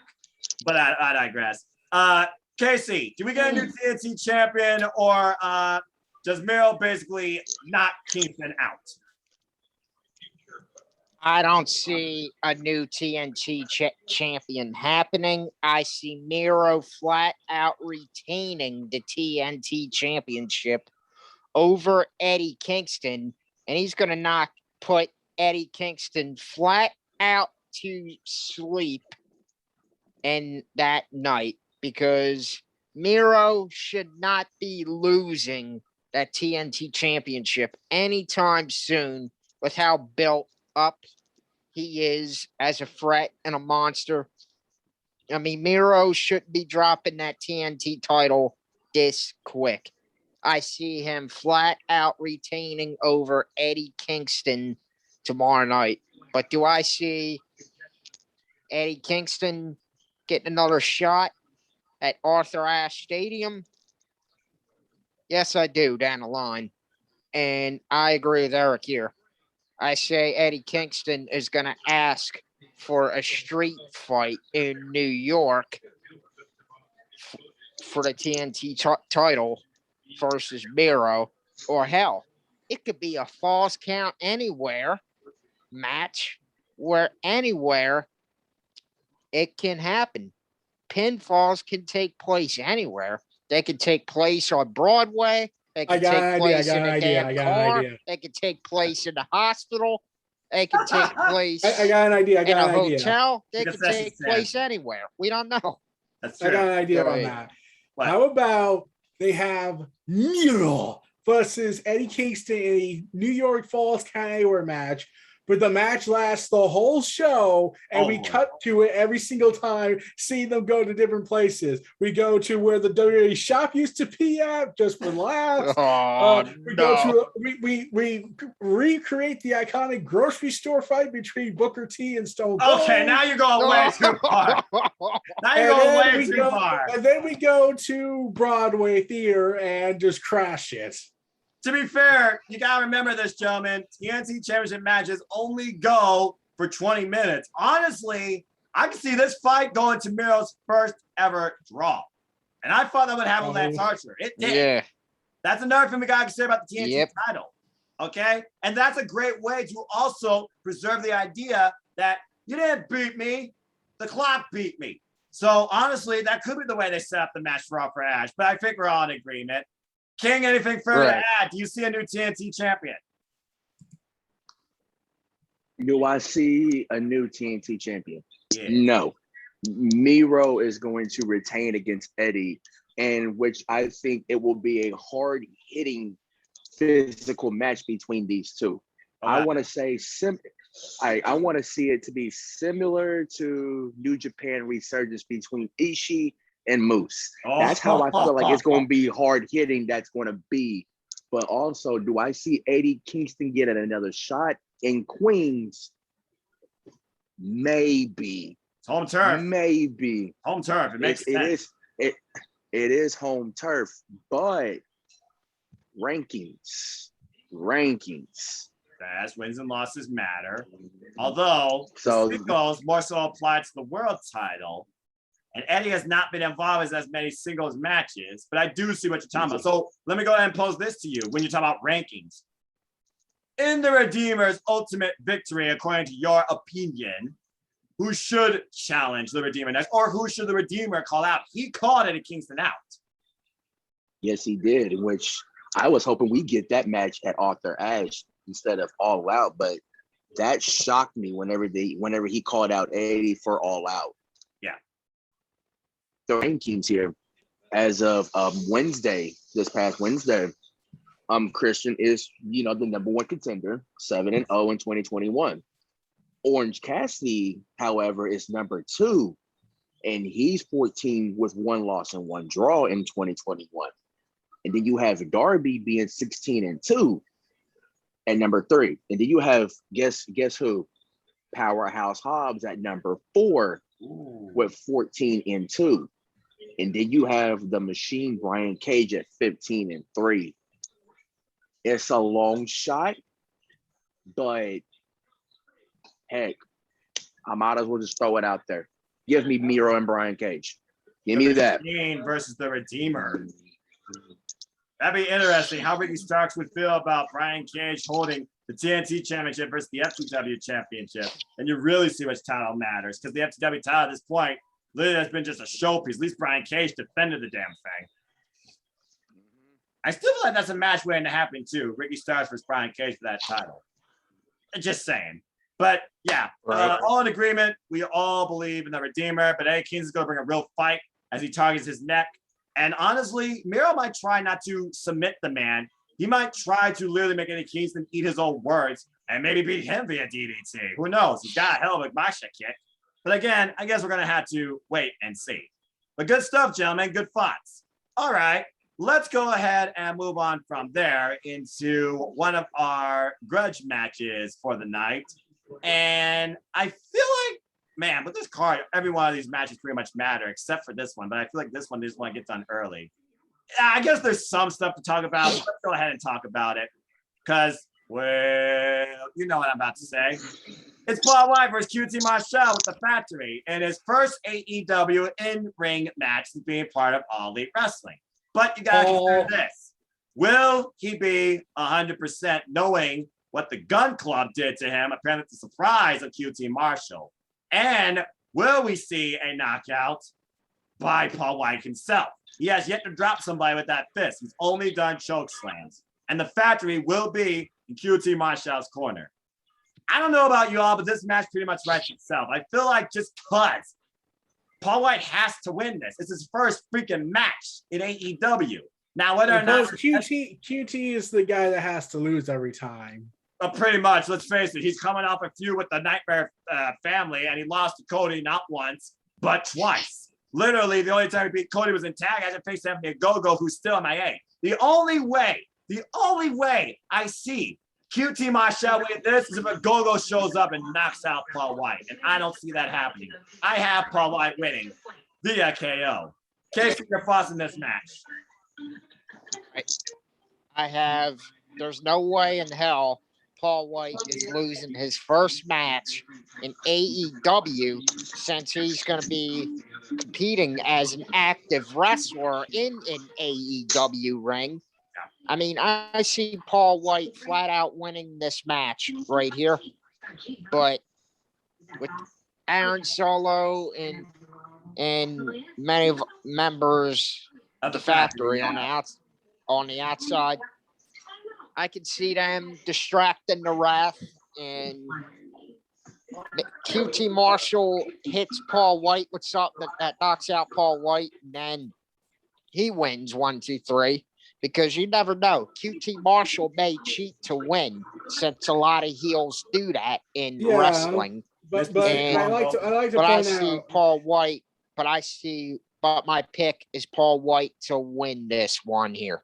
Yeah, I think this, like, I can say, like, if there was any match that should have been in the buy-in, it should have been that match, or at least open the show and just like have QT Marshall pull Mark Henry and charge and bam, just like Survivor Series. And the right hand, a big right hand, a knockout. Down goes QT, down goes Marshall. Yeah, and then that's it. Right. But Eric, do you see the Gun Club being involved here at all, maybe towards the finish? What do you feel about the Gun Club's portrayal, by the way? I was like, I mean, it would have made more sense if this was during the Nightmare feud. Yeah, I know. This is out of nowhere. And they just... Yeah, and I was like, did I miss an episode of BTE? Well, I'm sure King can talk more about it, because it's King's like pretty much like, I'm over this match. But you got Paul White winning.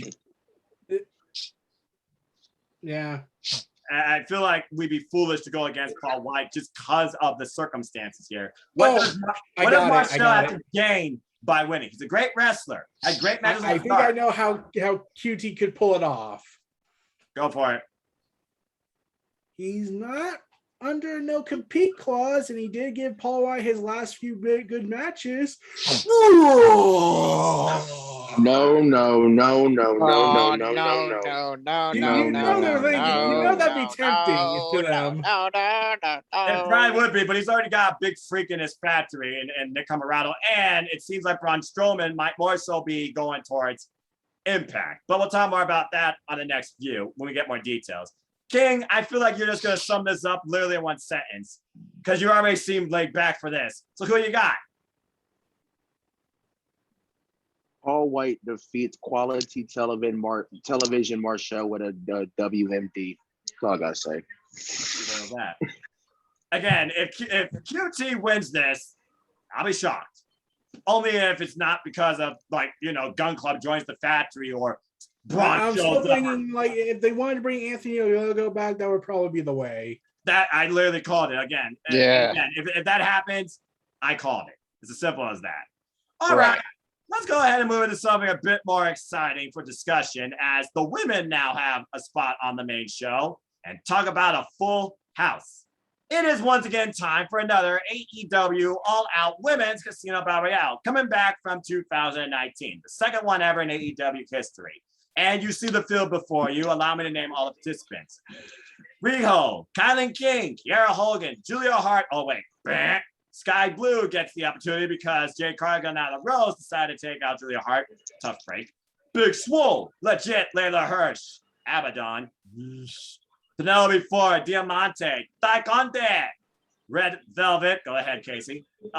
Jade Cargill, Hikaru Shida, Riho, Jamie Hayter, hello Indigo, and of course, Rebel. And like I said, Nyla Rose, Thunder Rosa, Anna Jay, and Allie the bunny. And that is our entire field. Thunder Rosa. Now, I figure I just named our winner, but I just want to go ahead and break down a few details regarding some of the participants here that might influence your decision, because keep in mind, folks, the winner of this will face the AEW Women's World Champion at a later date. Eric, you seem to have something you want to say first, so I'll let you open up. I already know for the record. Thunder Rosa's not winning this. You want to know how I know? Go for it. How you know? There's reports coming out that they want to save that match big time for next year. They want to have Thunder Rosa. That's right. Hold off. That's true. As That much is as I am. true. But the problem here is I don't know who's going to win this match. If I had to take it can't be Hikaru Shida, not now. It's not Jade Cargill. So I don't think she's ready for that yet. Nyla Rose, she already had a match with. And she won the inaugural Casino Battle Royale, so you know she's not winning. Yeah. So the only people I could think that would be a quote threat to Britt Baker and her throne would, honestly, I think it should go to Rio. Really? Riho? Really? Wow. Really? Wow. Like It's the she first AEW Women's Champ. And Britt Baker and Riho have never faced each other one-on-one. Keep in mind, No, they haven't. several of these women have never even faced Britt Baker in one-on-one action. Nope. Nah. Not at And all. I could also say Layla Hirsch if for no other reason than for her performance at NWA and Power. Also, because I'm pretty sure, and in fact, I would probably want that for Britt Baker to just make this comment. Oh, she's doing the Ronda face. You see that? She's doing the Ronda face. Oh! Oh. Well, she is a straight-up shooter. There's no doubt about that. So, Eric, Because I keep thinking of Layla Hirsch, and I'm like, yeah, she's like a mini Ronda Rousey. she really is when you think about it with that shooter She really does. I love her fighting style, man. Love her fighting style. So your official pick, though, is Riho? Yeah. Now, here's the thing. We know all 21 women in this thing, but it's AEW. They love to surprise us. Do you think there'll be another surprise entrant, and will that be the Joker? Well, remember, one had to call out. Yep. Okay. I was just, I was just Sorry. talking about this before we hit record. Remember what? Yeah, Julia Hart Sky Blue replaced Julia Hart earlier tonight on Dark. That's correct. That's still, and I was like, when the first initial, because Lex Really, was there, Casey? and like Lex was there, and he said that. Well, I was the one that broke it down that said, okay, this makes 21. They're not going to announce the Joker unless they do a 22, which that's not like them because they always do 21. True. So I was like, how you going to eliminate one person? And then we found out our answer. Now we all know who we think the Joker is going to be. It's not obvious. It's obvious. It's going to be Ruby Soho. It seems like it's going to be Ruby Soho. It's got to be at this point. I mean, who else could it be? I mean, the only other person I can think of, the only other person I can think of who was involved in the other Casino Battle Royale was Mercedes Martinez. I can't think of anybody else. There's only two other people I can think that would fit the Joker card besides Ruby Soho. One would be Nikki James because she's crazy. True. And the second would be a literal Joker, Chelsea Green, since she just won the big tournament at NWA. Who has former history with Britt Baker as well, and she has been everywhere. That's a very good idea. You're on point there. I like that a lot. Yeah. Dang, I like that. All right. Nobody has even brought that up. I didn't even think about that. And again, Britt Baker, I take all the credit. Give me your monies. If it happens, I owe you a T-shirt of Pro Wrestling Tees. I will ask for a CM Punk one. I'm a man of my word. I got you. I'm still waiting for my CM Punk one.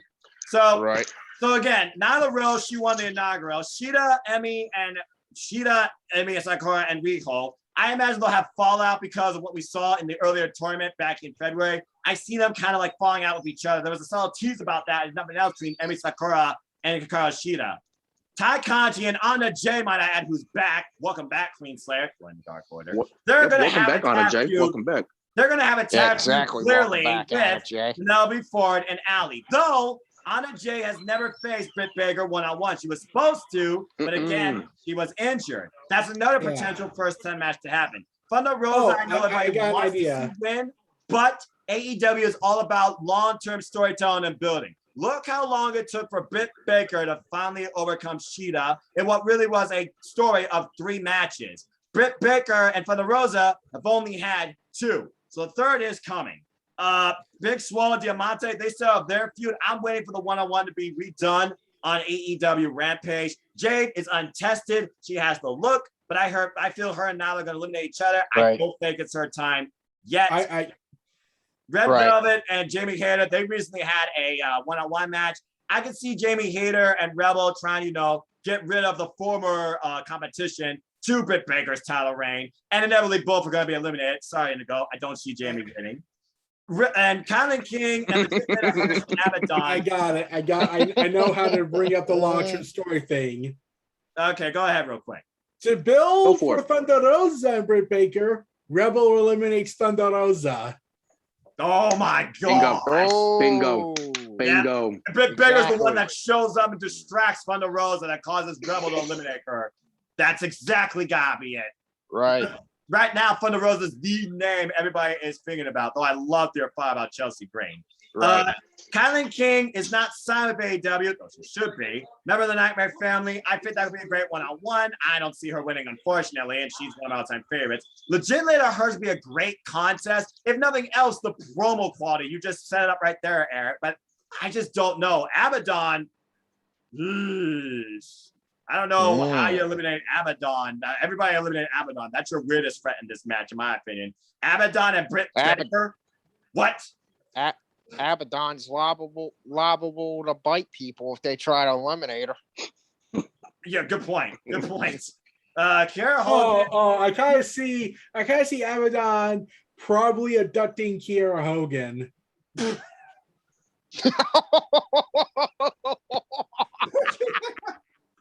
She goes from the undead realm to Abaddon's crypt. Yeah, and here's the thing. Here's what I do think is going to happen. They're going to bring in Kiera Hogan's real-life relationship with Dynamite, and Dynamite's going to try and save her from Abden. Yep. Diamante, yep. Yep. And then, of course, that leaves the wild card, the Joker. We talk about Ruby Soho. I can see her showing up, but would they literally give her the win? I just don't know. No, it'd be too early to do that. No, too early. Mercedes Martinez. The Joker. Mercedes Martinez is Ruby Soho. Yeah. Sorry. Go ahead, Eric. Go ahead. Like I said, I still say it might be Ruby Soho most likely. They clearly gave the signs there, but like I said, it could be Mickie James. It could be Chelsea Green because they're also crazy characters. True, and then I feel Mercedes Martinez, who was formerly involved in this, and the woman who is the professor, the woman who found the host and called out everybody, including a doctor. I don't know if she's fully clear yet. I think about Serena Deeb. I think people forgot Serena Deeb was part of AEW. Yeah, I know. That's right. So the bottom line is this. I love the fact there is so many different ways we can see this field go. But honestly, I don't know who to pick to win. As far as the Joker, I just got another crazy idea. Me neither. I do think it's Ruby Soho. I like your choice, Eric. Same here. But my official pick for this thing, I am actually going to say that, and this is a wild thing, but again, it'd be a first time ever match if it happened, and I want to see it happen. My pick to win is Anna Jay. Understandable. I just thought of a crazy idea. What you got? I know it's probably not going to happen, but it'd be so insane. What if they find out that Nyla Rose is taken out and everyone suspects it might be the one that was taken out earlier tonight, but we get a second surprise out of this, and one of them is the Joker card and the other is the replacement. Yeah. We are the inspiration. I would love that, but I don't see that happening. And you just make two. With all due respect, I broke King. with all due respect to Cassie Lee and Jessica McKay, they're not starting to wrestle yet. Tours to be determined. I'm definitely ordering from hot spots. I don't see them showing up in AEW yet. Wait. What if that was just so tempting? Yeah. I know. But again, your official pick is Riho and Joker, Ruby Soho. My official pick is Anna Jay. I believe the Joker is Ruby Soho as well. Now, Casey, your Joker and your pick to win the Women's Kingdom. And by the way, Sky Blue had a hell of a great effort. Yeah, exactly. All right. My pick to win the AEW Women's Battle Royal is I am leaning on Thunder Rosa. Ooh, because you've chosen death.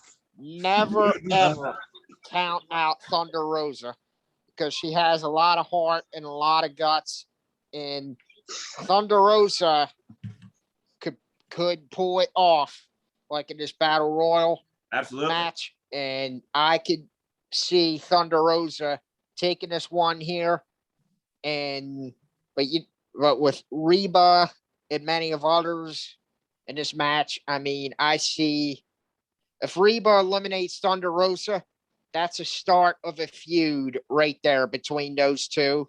Yep. And right there. And I see Riho as my second pick, considering she was the first AEW Women's Champion. And then which people should realize that she was the first AEW Women's Champ. Respect. And my third pick that I'm leaning on is Tay Conti because she has never faced Britt Baker one-on-one for the AEW Women's title. The last time Tay Conti competed for the AEW Women's title was she wrestled then champ Hikaru Shida. Damn good match. And that was a damn great match. And if Tay Conti wins this Battle Royal here, then her versus Britt Baker for the AEW Women's title is going to be an instant classic match. I can have her versus Anna Jay too, especially if Anna Jay's in her corner. And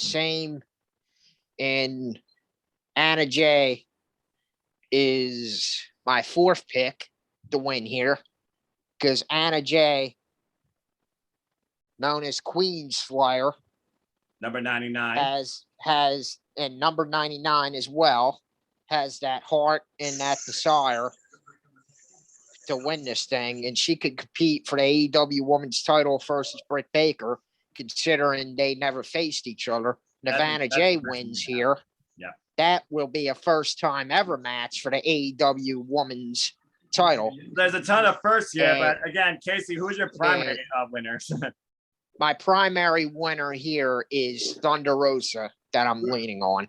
All right. Who's your Joker?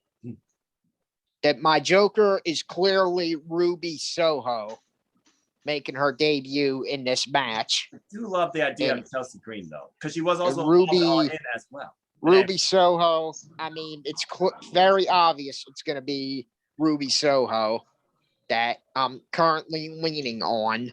Okay. But if it's Chelsea Green, I will not be upset one bit because I remember Chelsea Green as the hot mess, and she played a lunatic character. I love that. Known as the Joker in TNA. And if Chelsea Green comes through, that's going to be even more interesting. And Ruby Soho is my Joker. Thunder Rosa is my winner. That's all I got to say. Again, with full gear around the corner, the beauty of this Casino by Royale, anything I feel like is possible, and a lot of women feuds be set up. I mean, hell, we just had Penelope Ford versus Ty Conti this past Wednesday on Dynamite. Banger of a match. All right, King, you're up. You're fussing this battle royale. Your primary winner and your Joker.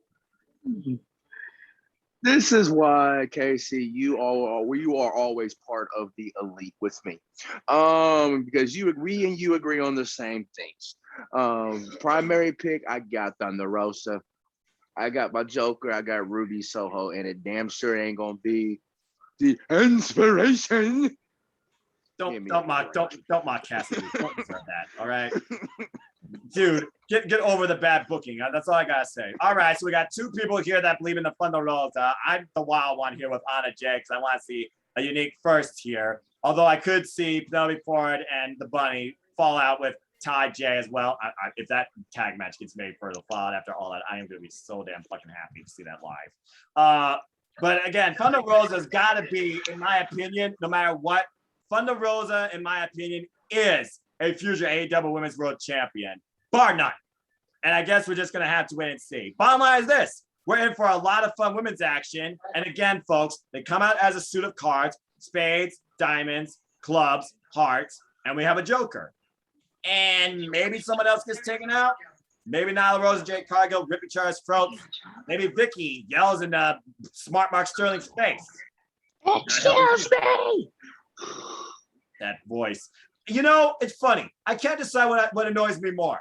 Lufer's voice, Vicky's voice, or the musician behind Malachi's black music. Okay, I got an idea. Scream off. No. Are you trying to kill everybody's death? Are you trying to kill everybody's hearing? No. You will have to have Luther go like this.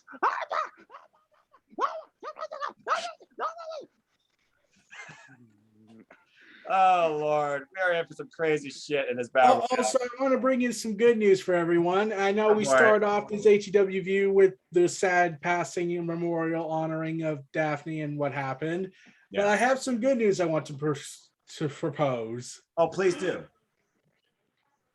Don West is in remission, y'all. Good deal. Ooh, I just thought of something. You brought up Daphne. Several of these female athletes have history or inspiration by Daphne. I can see Abaddon and Allie at least coming out with some sort of tribute to her. That might make them even more favorable to win. Now that I think about it. Abaddon versus Britt?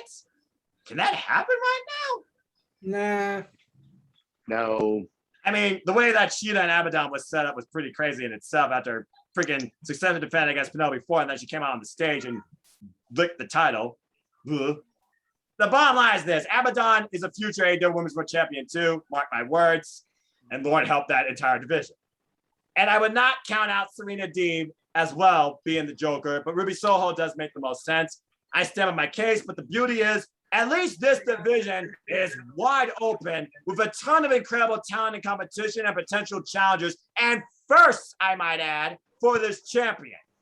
And potential free agents if enough firing happens in NXT. Yep. By the way I see it is this. WWE stupidity is the wrestling industry's game. Simple as that. All right. Let's go ahead and move on from there into another match here. King, you're on point. We're going there. Since Las Vegas, where they first officially declared themselves all elite, and before then, no matter where it's been, America, Mexico, AAA, and now for the AEW Gold, these two teams of brothers have only one thing in common. They will literally do absolutely anything to outshine the other. Let me say something here. Let me say something first before King can give his thought. King, I'm disappointed in you. Uh-oh. You're wearing a Cletus shirt. I'm wearing an actual Bucks shirt. Oh, but hey, at least we're still elite. I still got my Young Bucks shirt in my bag. I have it on me though. You have failed. Yeah, I mean, he always could have worn two shirts and took the one off, but I digress. Anyway, the story of this match goes like this, folks. There was an AEW Tag Team Eliminator Tournament where the Lucha Brothers successfully beat the Varsity Blondes, and Jurassic Express. And Jesus, that match with the Jurassic Express, holy hell. And because of all the shenanigans that Tony Khan has seen with the Young Bucks, can't seem to do it without their young boy or the other numbers in their favors, he has decided to make this the second ever steel cage match in AEW history and the first ever steel cage match for an AEW championship. The Young Bucks, who have been champions since Full Gear, defend the AEW gold against, in my opinion, their toughest challengers to date. In Penta, El Miero, and Rey Fenix, with Alex Hernandez in their corner, the Lucha Brothers. Guys, I don't know about you, but in my opinion, if this team doesn't do it, I truly don't know any team that could beat the Young Bucks, except for maybe one other. But I'm going to say my thoughts for last. King, you start this off. How's this match going to go? Ooh, let me dig deep into my brain here, because we've been on this journey with this rivalry since day one of its inception. Yep. And with these two teams, they always put on an instant classic tag team of a match that proves and show you why that AEW's tag team division is always on lockdown. But when it comes down to these two, you never know what's going to happen because of the fact that they can pull off insanity, crazy banger of a matches that you just basically say, oh, I got to redo my match of the year. Well, top 10, got to redo my top 15 match of the year. Stuff like that, because it shows you how much these two teams put, like, what's the word I'm looking for? Oh, yeah. Awesomeness in the tag team division. Which I can see Rey Fenix doing something crazy off the top of the cage with some corkscrew, moonsault, 450, 630, whatever, however you want to put it, because when you look at the athleticism of Rey Fenix, it is unreal. Unparalleled. Unreal, to where you watch that man bounce up, you're just like, where is he going? Like, he go this way, you gotta look that way, you look this way, it's just like, good God Almighty, like Jesus. Yeah, that pretty much sums up. But this is where I'm like, I'm always elite, as you can tell. Thank you, Eric, for bringing it up my attention. And calling me out. Please tweet me on that one, Casey. But I'm leaning, as always, I'm leaning towards my guys. Actually, let me rephrase that. Our guys, as in me and Casey, our guys.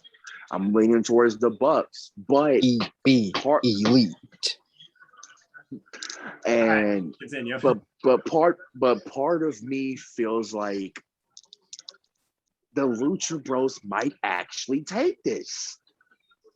They might actually pull this off. I don't know why, but I've been thinking about it. It's just like they've been, and I've said it on multiple times. Like, they should be able to have at least an AEW Tag Team Championship run in their resume. Agree.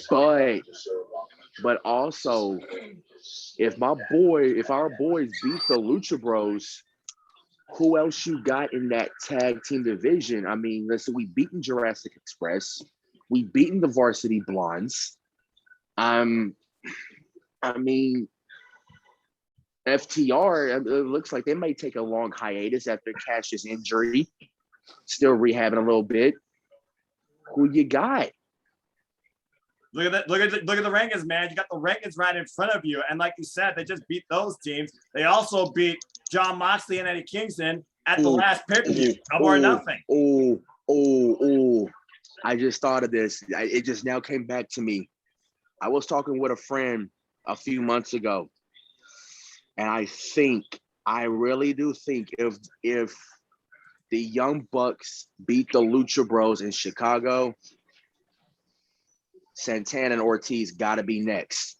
Set it up at Arthur Ashe. Yep. Might I add? Also, I would like to give a counterpoint. If the Young Bucks beat them at Arthur Ashe Stadium, there's only one other team I can think of. And King, you know exactly what that team is. G-O. Oh no, not them. No? Nope. Then who else? The team of I don't know. I don't know. I don't know. Damn, Punk and Bryan Danielson? Yeah.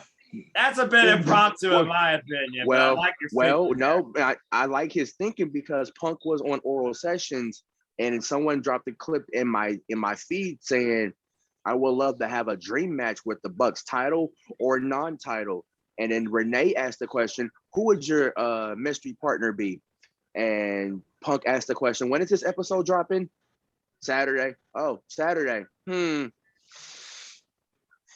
Yeah, gee, I wonder kinda who gave that you a could little- be. Yeah. So officially, though, King, you got the Young Bucks retaining. I got the boys as always. Got the Yeah, Bucks. I think the way in my opinion, sorry if you want to finish. No, go ahead. I was done. Go ahead, bro. I do think the only way I see the Young Bucks winning is just so they can have a tease of guerrilla tactics after the match. They come out and do what they did with the Good Brothers at New Japan during the USA show Resurgence, have this confrontation out, and the Young Bucks would be like, come on. And the Gorillas are just like, Double bird. yeah. Nope, Middleburg right there in Also, Chicago. there is something I wanted to point out regarding this match between the Lucha Bros and the Young Bucks. Go for it. This Because is actually their fifth match. This is the rubber match. Their first match was in AAA when they lost the tag team titles to the Young Bucks. Then they had their matches in AEW. So this is the final match, the rubber match. It's all or nothing, I feel like, for them personally. So I feel like if Gorilla of Destiny isn't going to be involved in this show, then I think the Lucha Bros are going to win. Do you have a match statistic, career between those five? I'm looking at Cage Match. I'm trying to get Cage Match on this. Their past history. That's a pretty deep history. All I get is just their AEW matches. And they probably don't show a lot of the actual tag stuff. I feel like on Cage Match as well as as they do the single stuff. But I know exactly what you're talking about because back in 2019, as far as AEW goes, we had Escalera de la Muerte for the AAA Tag Team Championships, and of course the Lucha Brothers were the champions that time. They successfully defended. My arrows of that statistic, Casey, you're on the bubble next. Are we getting new tag champs? Lots to think about here. This tag match could go either way here for the AEW World Tag Team titles. Because both of these tag teams are both very good, and the Young Bucks and the Lucha Brothers. And it's going to be a very competitive tag match inside the steel cage match. I mean, I can't choose a winner in this match. If the Lucha Brothers pull this off, I will not be shocked at all if they pull this off. How many more times do the Lucha Brothers need to face the Young Bucks before they actually beat them for the titles? But if the Lucha Brothers fail to pull this off and Gorillas of Destiny's entrance theme hits, that's going to be a pop of the night right there when they go face to face. Oh, please. We already know what the pop of the night's going to be. With the Young Bucks, right there. And Lucha Brothers and Young Bucks for the AEW tag team titles. As much as I'm rooting for the Young Bucks with the beat elite. It's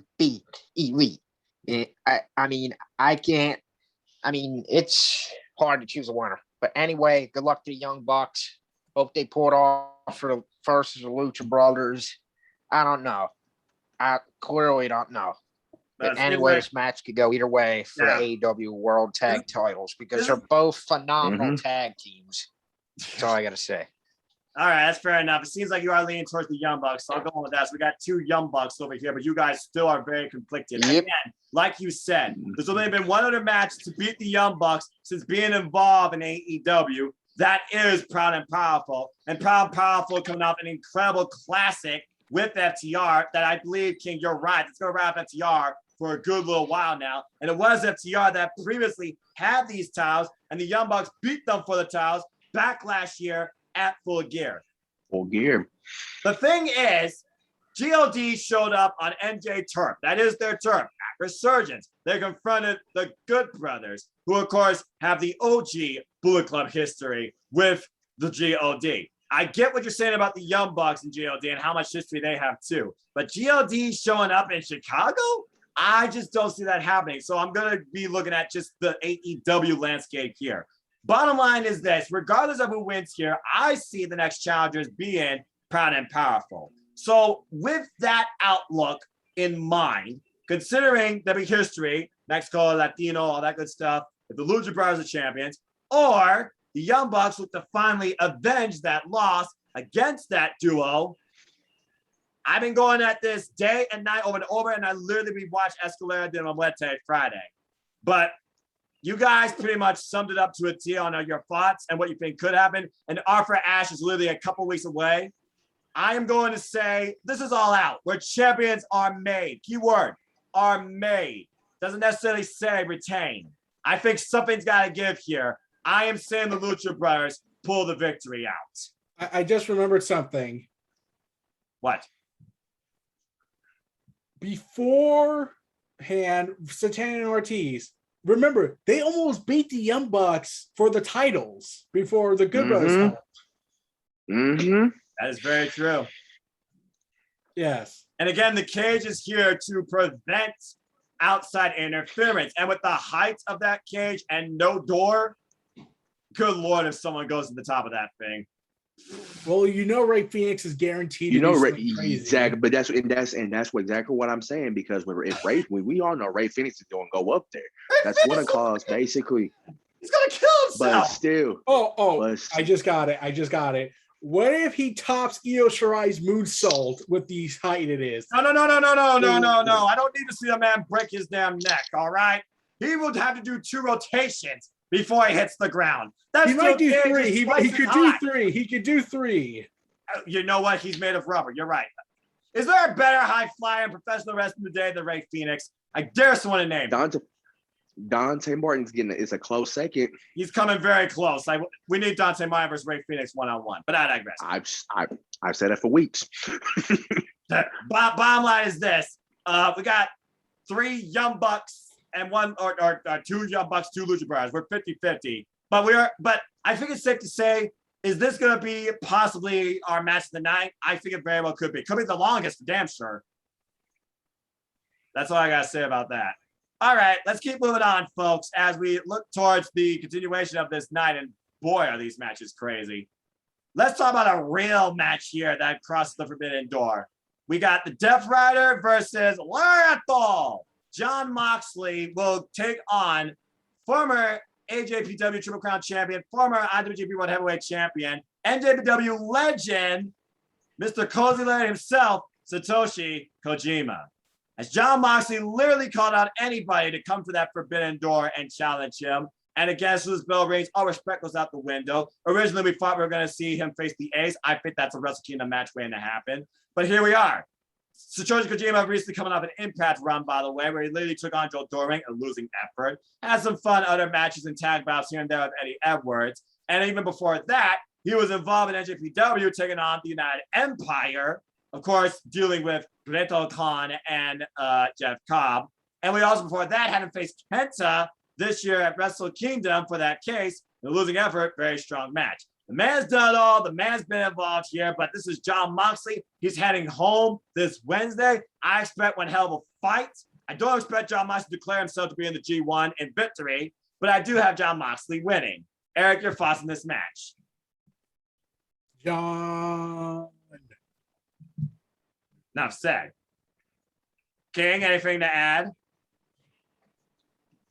I got Moxley, even though, Moxley snuck in a little, subliminal message to Tanahashi earlier tonight on Dark in that Rampage press conference. But I got Moxley. Casey, Lavallato or Death Rider? I got the Death Rider, Jon Moxley, in this match for the W. Now, the thing I wonder here, though, is Will we get some sort of confrontation after this match? Maybe via video. Will the Ace take up Moxley on his bravado? Will somebody else challenge Jon Moxley for this? I got an idea. Go for it. What you got, Eric? Well, What is, bro? he's both the unofficial and still recovering from COVID, but I think he can afford a video package. Will Ospreay. Will Ospreay. That little white car had a U.S. belt. Yep. Will Ospreay versus Jon Moxley. Inevitable. Get well soon, Will Ospreay. A bottom line, though, Get well Jeff soon. Ryder, the boogeyman as he calls himself, big game hunting, he's about to claim another legend. I got Jon Moxley as well. This should be a hell of a good fight. Yep. All Same right. But speaking of legends, and probably the end of one.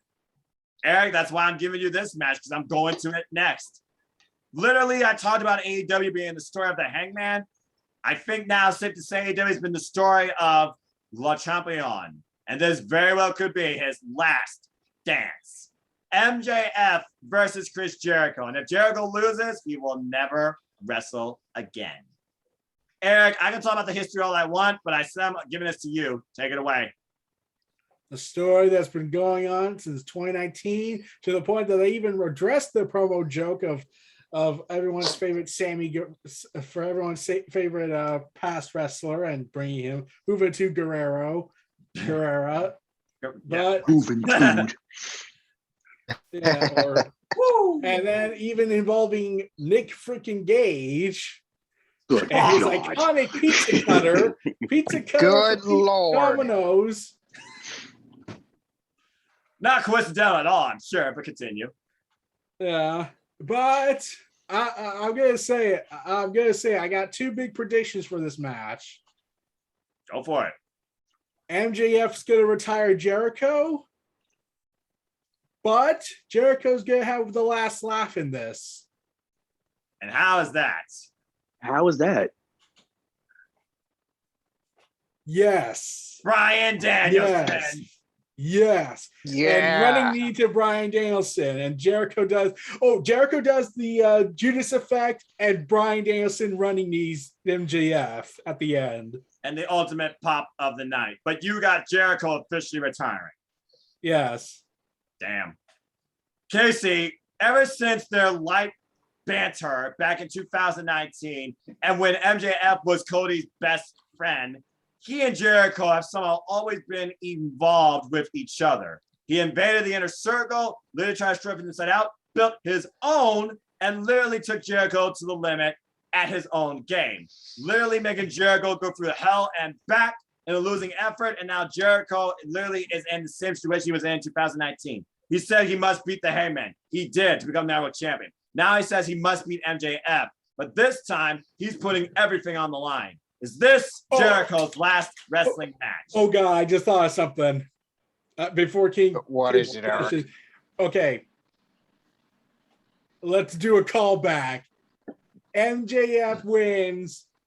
Sammy throws in the towel. Oh, hell no. No. Hell No. I will Sammy, destroy no, emotions. Sammy was the No. one that said we surrender at Blood and Guts, and MJF still threw the man off the cell. Sammy is not going to let Jericho like that go out. If Jericho goes out, he's going out on his own horse. That means But imagine if they did that. Right. Just a callback to when MJF ruined Cody's life. I know. Casey, is this Jericho's last match? How do you feel? Is it Chris Jericho's last match? I don't think it is, though, because I think, to be honest with you, for his age, I think he's got plenty of left in the tank, and I think he's going to continue wrestling until he feels like his body can no longer handle it anymore. I see Jericho finally getting the W over MJF some, but MJF, Jericho's gonna go down with a fight, and he ain't gone out that easy. Chris Jericho, when you get down to it, I see him saving his career by picking up a W, and I think when with his body can no longer handle it, he's going to retire on his own terms. I don't think it's going to be this soon and all this stuff. I mean, MJF.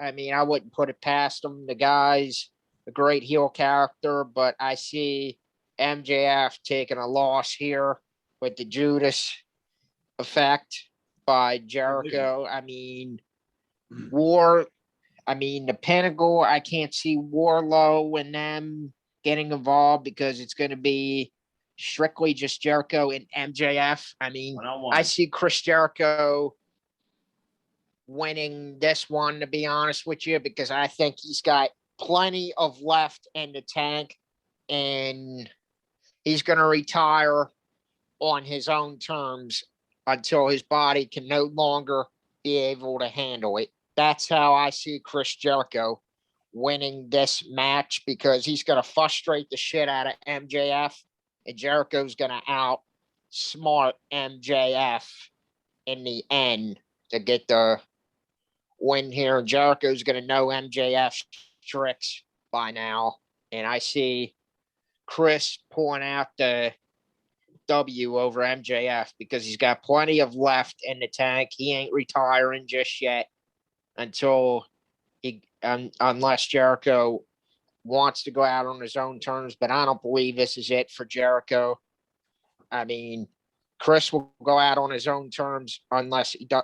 I mean, until he feels like he can't take the abuse to his body in the ring anymore. I mean, he'll go out on his own terms. All right. I just don't think it will be to MJF. All right, then. Wow. Well, I think about it like this. It was Mick Foley who put over Triple H when Mick Foley technically was done with his career. I don't see a repeat of that sort of like somehow where Jericho comes back for like one special blah, blah, blah, blah. But that being said, King, we've seen them chat with each other. We've seen them bash each other. We've seen them sing with each other. Honestly, this has to be it. But give me your thoughts on this match, man. The final fight. Is this the last wrestling match for Chris Jericho? No, it is not the last match of Jericho, because I want to call it back to Rock and Austin's WrestleMania rivalry. Remember, if you can recall, WrestleMania 19 build up that The Rock said that the one thing that he has not beat in his entire career was beat Stone Cold at a WrestleMania. Yes. Remember that rivalry? Yes. That's how I think about this rivalry, because it's eaten at Jericho. He knows it's eaten at him. He has to do the one thing that he's wanted to do. He's already lost 3 times. It's his mission. It's like a cancer to him. It's like a cancer to Chris Jericho at this rate. He needs to beat MJF. So that's why I feel like Jericho is going to get the win here. Yes, this will be, I think, a good storytelling match of basically nothing but great storytelling that we see here. But in the end, it's going to be a Judas effect, and then the 1, 2, 3. And then Jericho will win that match, because at this rate, I don't think anybody's ready to see Jericho on full-time commentary just yet. I've been torn at this match for so long, and I do think about what you're saying. I think about who is in AEW that Jericho has not faced with. He says he's not done yet. He wants more. Jericho has done so many incredible, innovative, crazy things and matches. Orange Cassidy, Jungle Boy, Darby Allin, you name it. And I just think about this ever-expanding roster, and Jericho just on commentary? I just don't know. But I also think about, okay, all of this craziness. You finally beat MJF. Where do you go from here? Does MJF eat that? Does MJF go back after you? Do you find solace in that? Does the Pinnacle and Inner Circle feud finally dissolve from this too? Yeah. That Also, being I do said- think this though. I do think this. I think there could be a loophole for Jericho to still wrestle, but not in AEW. That's another thing I was thinking about. You're right. He could go to NJPW. He could go somewhere Oh, else. wow. An AEW ring. Again, there are several things I think about here. I also think about if he loses, how does this affect the Inner Circle, the faction that he's the leader of and created day one of AEW? It's all I of got this. it. I got it. Go ahead. Dynamite, All Out Fallout. No, you're going to cry for this idea if they do it. Jericho cuts one last promo in the AEW ring, and then he says, Sammy, there's no one else I see more than you being fit to lead. And literally, it was Sammy, the first guy he put into the Inner Circle. It was Sammy, the first guy he put over. It was Sammy that he and him became the demo gods, the meme gods, and everybody used those pictures for six gods. That too. It's all of this I think about, and Jericho putting forward the future. Honestly, after MJF, I really don't know right now who Jericho needs to, keyword, needs to put over. He's already put this company on his back and raised it to world stream type levels, all right? It's because of this and everything and that promo, I simply have to say, and I officially have decided, thank you, Jericho. I have MJF winning this and concluding this once and for all. So once again, we are split down the middle. So we will have to wait and see what happens. Bottom line is this. This match is going to be pinnacle, no pun intended, for MJF's career. Because either he finally proves once for all that he truly is better than you and you know it, or he's all talk and we repeat this cycle again. But I don't know how much deeper you need to go when it comes to Jericho versus MJF. You don't have to like the prick. That's the point. He is literally one of the only real heels left in professional wrestling and does it so damn well. But he's a hell of a phenomenal wrestler. And it's because of that I feel like Jericho putting him over just fits to a T with the future of AEW going forward. I have MJF winning. But damn, this is going to be a good fight. And thank you, Jericho, in losing, if I'm right. Yes, let's go ahead and move on now from that. We go from the legacy of a legend to the building of another one in what is truly going to be one of my favorite women's matches in AEW to date. It is, of course, you know what I'm about to talk about, folks. The Doctor, Dr. Britt Baker, DMD, don't forget it, defending the AEW Women's World Championship against her toughest challenger to date. And man, the strength of this alien. The Galaxy's greatest alien, currently, I might add, undefeated since returning, Chris Statlander. To think, these two were supposed to originally go against each other one-on-one last year at Double or Nothing, but due to injuries outside that fatal four-way number one contenders match that we saw, that literally saw an ending shot of Britt Baker, traveling Chris Statlander the extended lockjaw. Ouch. The match never happened. Since Chris Statlander came back at Arcade Anarchy and blasted forward in the face of that plexiglass, hilarious moment, she has been absolutely what her new shirt says. Stronger, more galactic, bigger, and more powerful. They rebuilt her with that knee. And ever since then, she has been on an unstoppable roll. She's literally coming off a handicap match this past Friday on Rampage against Jamie Hayter and Rebel. In literally one point, having one on her shoulders and the other one deadlift. I don't know how strong this freaking alien is.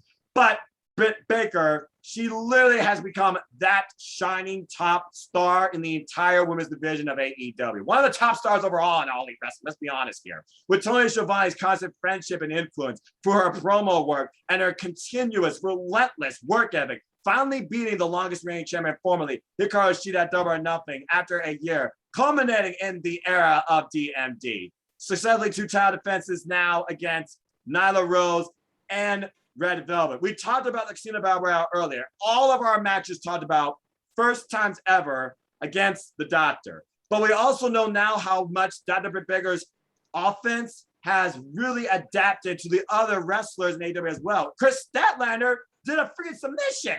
So now we know Chris Statlander can beat Britt at her own game should she choose to. This unorthodox hybrid super athlete, in my opinion, is a future AEW Women's World Champion. But something to me right now feels like the era of DMD is still just beginning, especially with her new heater, Jamie Hayter. And you know she's going to be in her corner. I have, of course, the Good Doctor retaining. But this is going to be a very interesting match. And I really want to see how far Chris pushes Britt. This might be the longest women's match to date. Around 17 minutes is the longest. Eric, you're next. Go for it. Britt Baker's gonna win it, but Chris Statlander did propose something that made me wish we could have had it a little bit different. Chris Statlander said basically offered her platform if she won the world title, if she won the women's title. I, Chris Statlander, promise full open challenge weekends. Again, she wants to be our leader, our new leader. I, for one, welcome our new alien overlord. I just don't think it's. I like she'd be better than what we have now in the world. Yeah, that's true. I just don't. That's think beside it's the her time. point. Yeah, at some point. I just don't think it's her time yet. And let me add one more thing. I feel like after this match, we will get something Forbidden Door wise teased. It would not surprise me if somehow we get a tease of the one match the wrestling industry is waiting for, and that's the Doctor versus the Virtuosa. Again, that's a long shot, but I'm just saying. But I do have here's the thing. Here's the thing. I had this idea. They like Britt Baker and several other women been wanting to pitch to Tony. Can we have an all women's faction? So what if Britt Baker decides to make a call to Shoho if she's not the Joker? There you go. Continue to build the rankings. I mean, she's got a heavy hitter in Jamie Hayter. That's a powerhouse. And of course, the lovable Rebel, not Reva, who's always in her corner.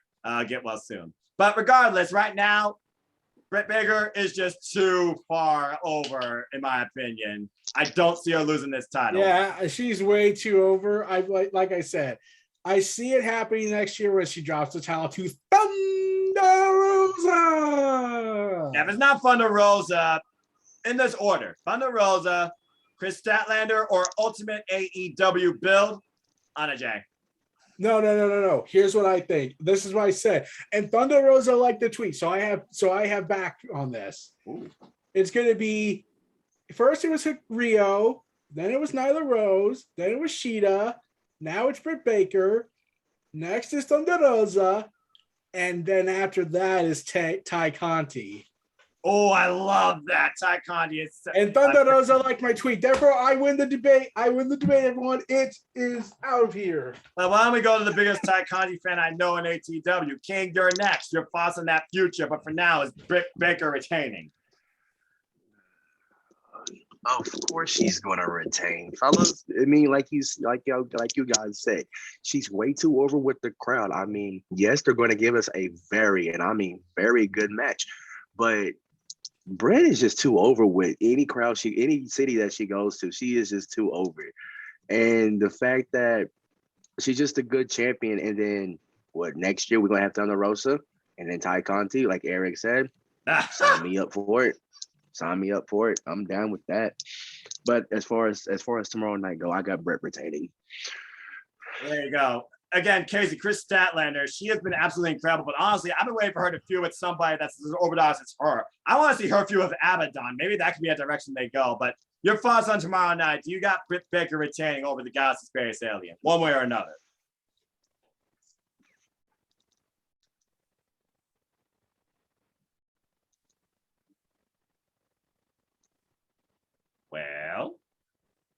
Well, Casey, anything?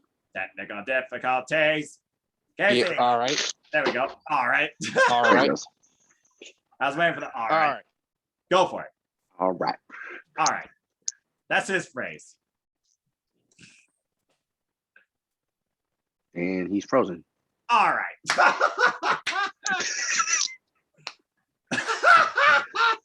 His mic's off. Your mic's off. Fuck. I got it on. Mic check 1 2 1 2. Okay. Casey, you on? All right. Now. All right. Casey. All right. All right. All right. Let me talk. Who I got winning in this match between Dr. Britt Baker, DMD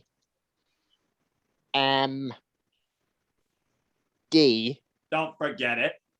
versus Chris Statlander is there is no way in hell Dr. Britt Baker DMD is going to lose that AEW woman's title to Chris Statlander because Dr. Britt Baker DMD is way too over with the damn crowd.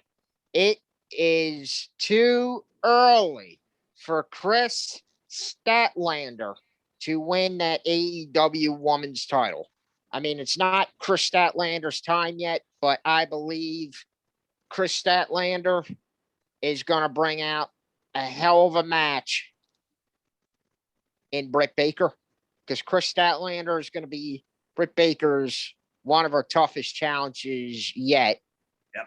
And Dr. Britt Baker, DMD, I see her going to prevail over Chris Statlander, because it's way too early for Chris Statlander to hold the AEW Women's title as of yet. But who I see dethroning Dr. Britt Baker, DMD, down the line, is Thunder Rosa. There you go. And Thunder Rosa, I could see dethroning Dr. Britt Baker, DMD, is because Thunder Rosa is a serious threat to the AEW Women's title.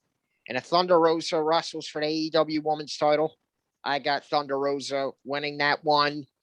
And Thunder Rosa, well, it will easily become the new AEW Women's title champion over Dr. Britt Baker, DMD, down the road. Because Thunder Rosa will make a great champion. I mean, but right now it's Dr. Britt Baker, DMD's era. Let Dr. Britt enjoy her era, because it's the era of DMD, and Thunder Rosa, I can see, will be the next AEW Women's Champ down the road. Oh, I just Right got there. something. I just got something. Hey, go ahead. I know. I think I know what Britt Baker should do to beat Chris Statlander. What would that be? The last shot? Yes. Not The the last lockjaw, the last shot. Last The shot. last shot. Well, I mean, hey, she previously had her locked in the lockjaw. Chris Statlander is going to know how to counter that. Chris Statlander. Yeah, and remember, Adam Cole Yes. used the lockjaw. Yes, he did. Yes. Hmm? On Kyle O'Reilly, he did use lockjaw. And you know that Jamie Hayter and Rebel are going to be in Dr. Britt Baker DMD's corner. It's going to be Chris Statlander versus the world, literally. Again, Chris. I mean, you're- Chris you're- Statlander you're- has no chance in hell in I wouldn't winning say- over Dr. Britt I Baker. wouldn't say that. One, she's going in 100%. This is her second ever Yeah, AEW Women's World right. Championship match. Last time Right. she faced Nyla Rose, less than 100%. Back at Revolution last year, she nearly won the damn thing. Yeah, but exactly. I do think Exactly. Thunder Rosa is going to try and take out the help that Britt Baker has. It wouldn't surprise me, especially if they Very eliminate her from possible. the Battle Royal. especially if Thunder Rosa wins the Battle Royal. But again, I'm going off AEW here, original, homegrowns. I'm going to go with Jay against my pick for the Battle Royale because, why not? Surprise me. But again, Thunder Rosa, there are so many potential future champions in this women's division. And I love that. And they're not like names that are from a company. They're homegrown independent talents or originals that AEW is grooming for the future of not only AEW, but the professional wrestling business. You named Anna Jay, you named Ty Conji, you named Chris Statlander, you named Thunder Rosa, and most of these women haven't even been in wrestling for 5 damn years. Mm-mm. I rest my case. But AEW anyway, I got Dr. Britt winning this match. So Rest my case. again, gentlemen, we are all in agreement here. The winner of this match, in our personal opinions, is going to be Dr. Britt Baker, DMD. All right, good stuff. Let's go ahead and move on into, you know what? It's funny. You think about pay-per-views and what should be your headliner, right? The World Championship match, right? But in my opinion, there's a match bigger than that. They keep calling it a dream match. They keep calling it truly something that you thought you would never see. So before we talk about that, we're actually going to talk about the world title match first. No disrespect to either of these men. But it is time to talk about the AEW World Championship match that goes all the way back to day one of Don Callis. As by God, Kenny Omega, the best bout machine, with Don Callis in his corner, defends the AEW World Championship against the man out to outwork everyone and the current Impact World Heavyweight Champion, Christian Cage, who might I add And also won in 601 days and won. daggone right. And also Christian Cage currently in AEW undefeated. So it comes down to this, gentlemen. As we saw on Rampage, he was able to outsmart the best bout machine and remove gold from his collection. But this is the gold of this company. The man that's out to outwork everyone looks to defeat the absolute best when it truly matters. And Kenny Omega has been unstoppable since winning this title back last year in December against Jon Moxley, opening this forbidden door to begin with at Winter is Coming. And that's not a Game of Thrones reference. So with that being said, Casey, I start with you. Do we have a new AEW World Champion, or does Kenny Omega retain? I see Kenny, by God, Omega retaining the AEW World title over Christian Cage, the current Impact World Champion. Mm-hmm. And the reason why is you cannot take the AEW World title off of Kenny Omega at this time, because I think it would be a terrible call if Christian Cage got the We already know who the AEW chosen one is. World title tomorrow night with Kenny Omega. And 3, folks. Kenny Omega is going to retain the AEW World title with the one-winged angel he's going to beat Christian Cage with. And I see, the perfect person to dethrone Kenny Omega for the AEW World title is Adam Hangman Page. Adam Hangman Page should be the one to defeat Kenny Omega for the AEW World title. Full Gear. And I can see that match taking place down the road at Full Gear. Because right now it is too early for Kenny Omega to lose the AEW World title. Here's who I see kicking out a one-winged angel for the first time. Adam Hangman Page is definitely going to kick out of the one-winged angel. Whoa. And this is going to be Kenny Omega and Don Callis' face.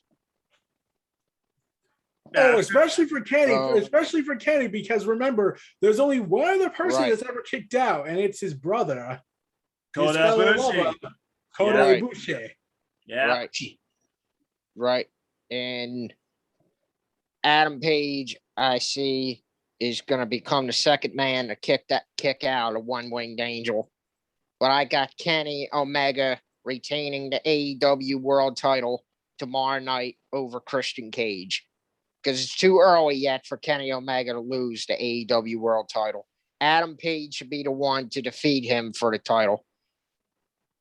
Yeah, and I completely agree with you. Again, I keep saying it, the story of AEW, despite now I feel like Chris Jericho has been a story of AEW itself, has got to be the ultimate combination of that original all-elite homegrown talent in AEW, World Heavyweight Champion. It's got to be him and Adam Page. And as Eric alluded to, Full Gear, how fitting would it be? Because Full Gear last year was where him and Adam Page faced failure and truly has been on this saga since when he lost to Kenny Omega to go after this title against Jon Moxley in the first place, which ultimately led Kenny Omega beating Jon Moxley a few weeks later in the beginning of December. All right, well, this should be interesting. I saw both men just jotting around. So we got both men in the Elite shirts, but literally he's wearing the cleaner shirt. So King, you're next. I know. You win for now. You cheated. I said the best. You cheated, King. Anyway, King, talk. This is the best belt machine. This is the belt collector. This is probably the greatest pro wrestler of this generation. This is Kenny by God Omega, taking on a very renewed Christian Cage, who has been on one hell of a roll. Your outlook on this match. Who's leaving with the gold? Can I be honest here for a second? Go for it. When it world title matches that we've had in AEW, I can't believe I'm going to say this, but this may be the weakest AEW title match that in its existence. Ouch. Damn. Oh, that's harsh. And it's basically no disrespect to Christian, but yeah, I feel like Christian is going to, I feel like Don said it. Christian's going to have his 6-star match, but it's going to end up in a losing victory. I mean, yeah, he did beat Kenny at the first ever Rampage but that was for the Impact World title. Kenny will do whatever it takes to keep that AEW World title around his waist because he's already seen that slow domino effect come into play. Yes, he did retain the AAA Mega Championship, but he will do whatever it takes to keep that AEW World title around his waist. I feel like in this case, Christian just basically he's going to get his 5-star, 6-star match with Kenny, but he's going to end up taking the L with the one-winged angel with the 1-2-3. Kenny retains, and then we move on and we get the Hangman and Kenny Omega at Full Gear in St. Louis. Well, date to be determined and also location to be determined. Last I checked, it wasn't on the website, but I mean, with Kenny Omega, who's assessed to defend this against Moose, who's assessed to defend this against Jungle Boy, who's assessed to defend this against Pac and Orange Cassidy in a triple threat affair. That was some pretty harsh criticism you had there against Christian Cage. Oh, and might I add, John Moxley in exploding barbed wire death match. That was a pretty We harsh don't talk about that because of the ending. Yeah, we're not going to talk about Unfortunately. I look at the match. I know people only remember the ending, but damn it to hell, the ending, fuck it. I'm not monetized, so I could be on. I blame the production company that AEW can't reveal the name of. Yeah. I wonder why. Anyway, moving on. Bottom line is this. Harsh words for Christian Cage, but again, I agree with both of you. I believe the cleaner is going to retain too. All right, Eric, you've been teeing and thinking all that. I'm sure you're thinking more about. I guess several predictions. Go. All right, here's the deal. Oh, Kenny Omega is going to win, but something's going to happen after the match. That's what we're wondering. That's what we're wondering. Because if this closes the show, boom. Do it. See, big angle. There's so many different ways you can think about this match. New talent AEW, Bullet Club Civil War, further teased. What is the ultimate ending we can expect here at the Now Arena from AEW All Out? I don't think it's going to be a traditional ending. I really don't. Switchblade. like, And boom, you set up your match. You set up the match. But and I can go a little bit further than that, since that would be a quick discussion. Yes. But Full Gear, I see Hangman dethroning Kenny and kicking out the One-Winged Angel.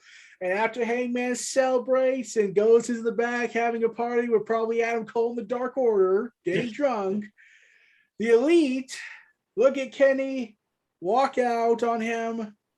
Kenny's all alone. And then the lights go out and the Fiend arrives.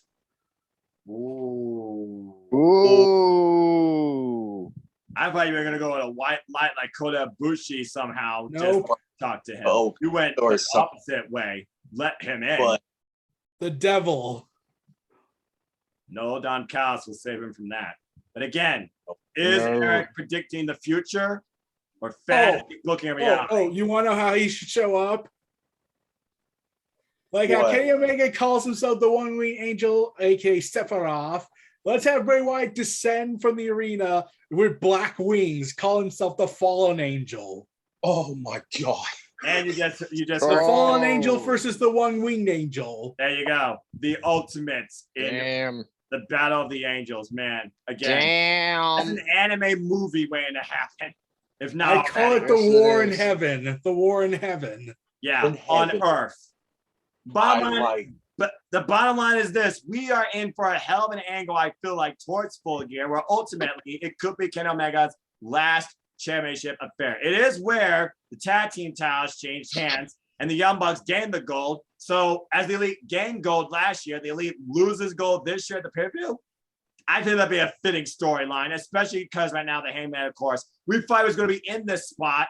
He's not, because again, he's having a child. Congratulations. And AEW, they went against my brain in obvious convention, which really surprised me. And I don't hate it, but yeah, I just don't see Christian Cage beating Kenny Omega, despite the fact the history with Don Callis alone with these two men is all the way back to the very beginning of time, it seems, where he found a 10-year-old Kenny Omega versus a Christian Cage wrestling for his promotion, being the better man. And do you think Don Callis regrets that decision? No. I don't think nobody does. Well, again, I feel like there's a lot to think about in this world title, but I feel like we could talk all night about this match that doesn't need a title. It is simply a pro wrestling match you thought you would never see. Chant it if you will. CM Punk, CM Punk, CM Punk, back to professional wrestling. Ultimately testing himself to see, are you still the best? Can you still be the best? Taking on one of the best in AEW since the beginning, Darby Allin. And it will be one-on-one. I don't even know what to say about this match as far as the storyline goes. I know what I must say. But it sounds like Eric right here has more than enough to say. And to me, I'm going to say it.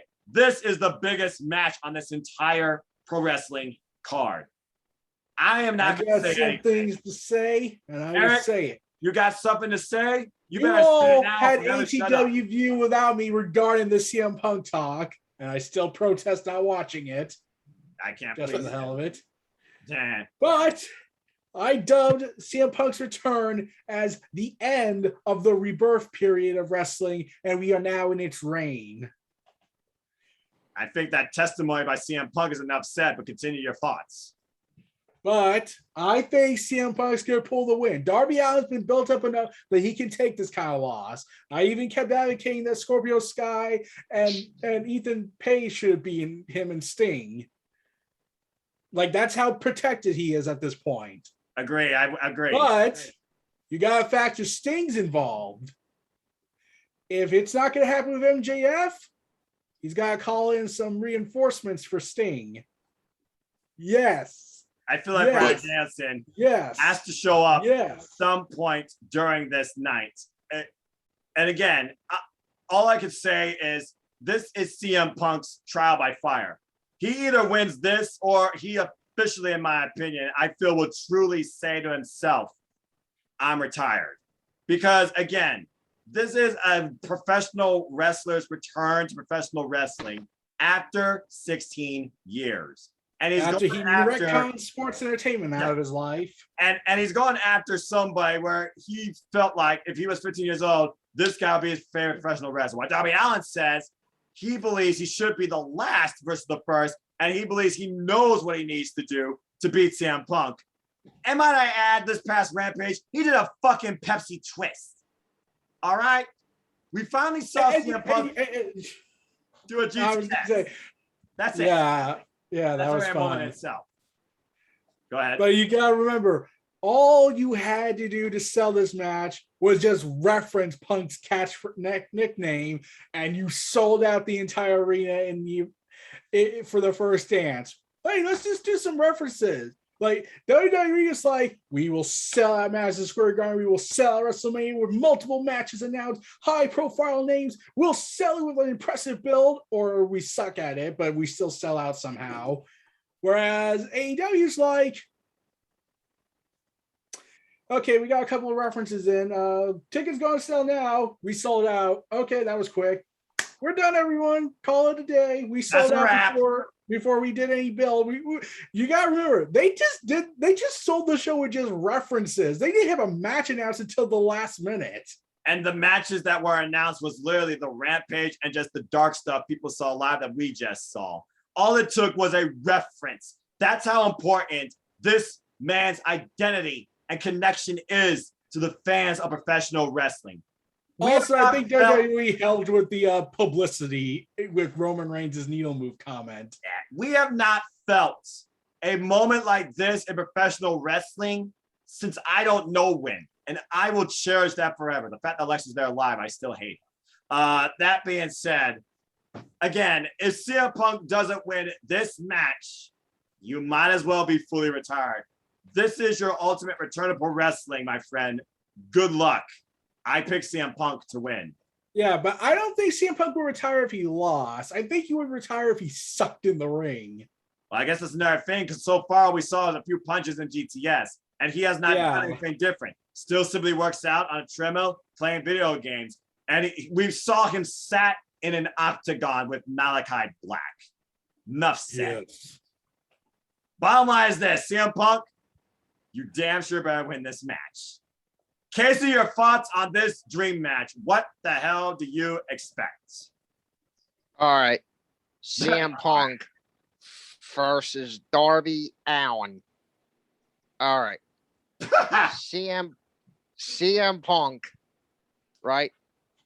This is his first match. His first match back after 16 years away from the wrestling ring. This is CM Punk's first big test going up against Darby Allin, one of the greatest inside that ring for AEW. Because CM Punk is going to have a very tough match on his hands after his 16 years away from the wrestling ring. And will I see CM Punk showing any signs of ring rust in his match with Darby Allin? Absolutely not. I don't see it. But if Punk... So you're going with the Shawn Michaels return. But if Punk doesn't... But if Punk ends up stinking inside the ring, right? I see CM Punk going to be thinking to himself, why the hell did I just waste my time coming back? Redowning himself all over again. But he be having that same doubt in his mind all over again. And Punk is definitely going to put up a great match versus Darby Allin. And Darby Allin's going to give CM Punk a hell of a match that night with AEW being his first AEW opponent inside that ring at All Out. But who I see got winning here is I cannot see CM Punk losing his first match in Chicago. It's just not going to happen. It cannot it's happen. Just not going. It's just not going to happen. In Chicago. You're going to have a pissed off Union Center crowd in Chicago. If we lose this, we riot. I see the sign right. But you know what? I see CM Punk getting mostly cheered Sunday night and Darby Allin getting booed during the middle of the match, which that never happened to Darby Allin. You wouldn't expect him to get booed at all. But considering it's CM Punk's hometown, right? Punk is definitely winning this match. I got CM Punk winning with the GTS Darby Allin. That's how I see it. Again, Darby Allin, the guy's been thrown downstairs. The guy has literally coffin dropped for a coffin. He's jumped out of planes, jumped off bridges. He's gone through glass. And he's been thrown in a casket and drove through the road. Yep, he's literally been driven. Yeah. He's been also put in a body bag full of tacks. Yes. Yeah, I recall that. He ate them. Anyways. Whoa, what? Remember back at Fyter Fest? They shoved a bunch of tacks in his mouth, or was that Jimmy Havoc? That was friggin' Jimmy Havoc in the Cracker Barrel thing. It was actually at All Out. Dear God.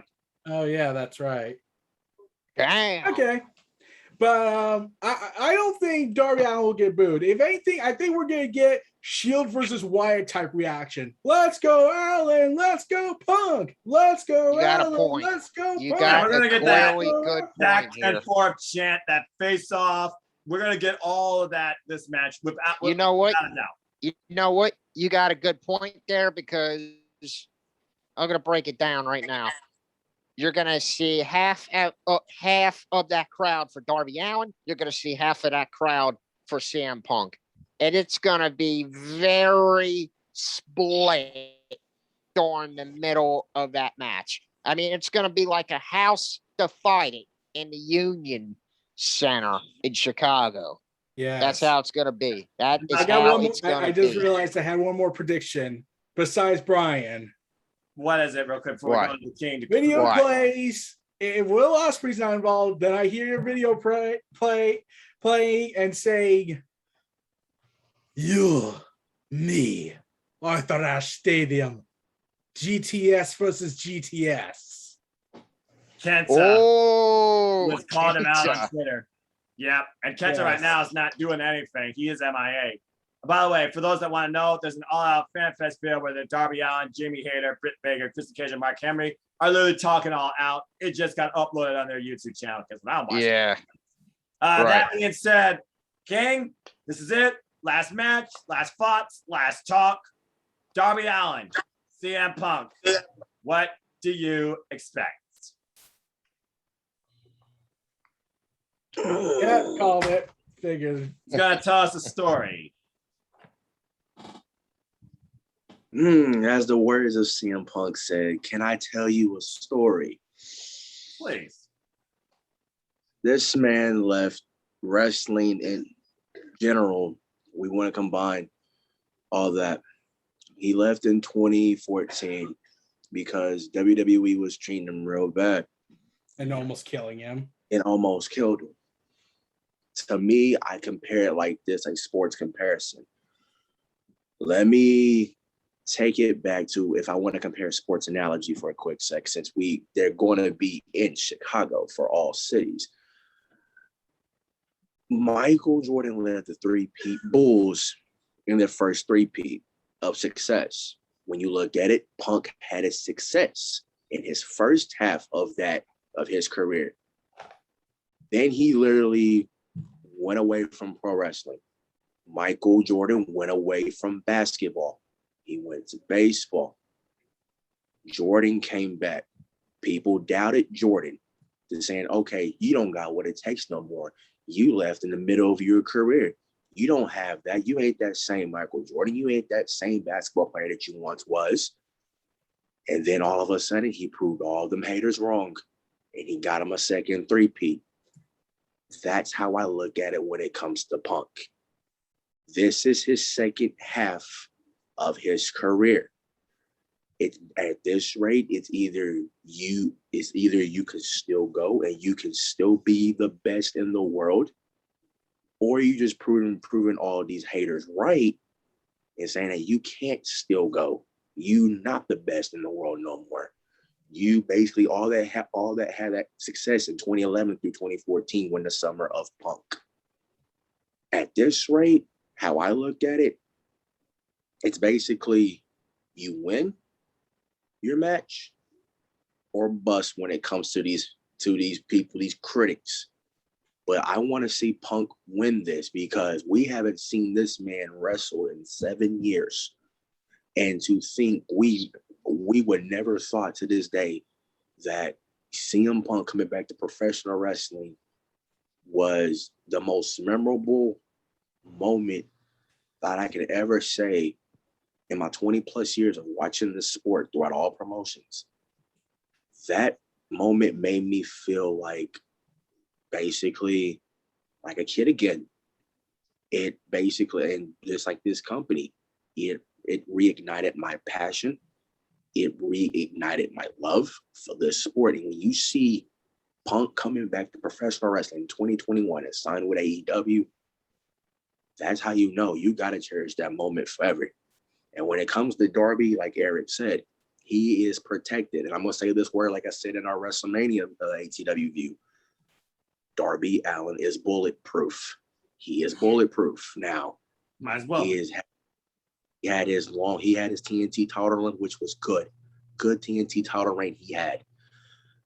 I think he can afford a loss here to give that moment to Punk, but also at the end, you got to have, if you want to do that infamous handshake, bring Bryan out, bring that handshake what they did in Ring of Honor, but in an AEW ring in 2021, and that's all I gotta say.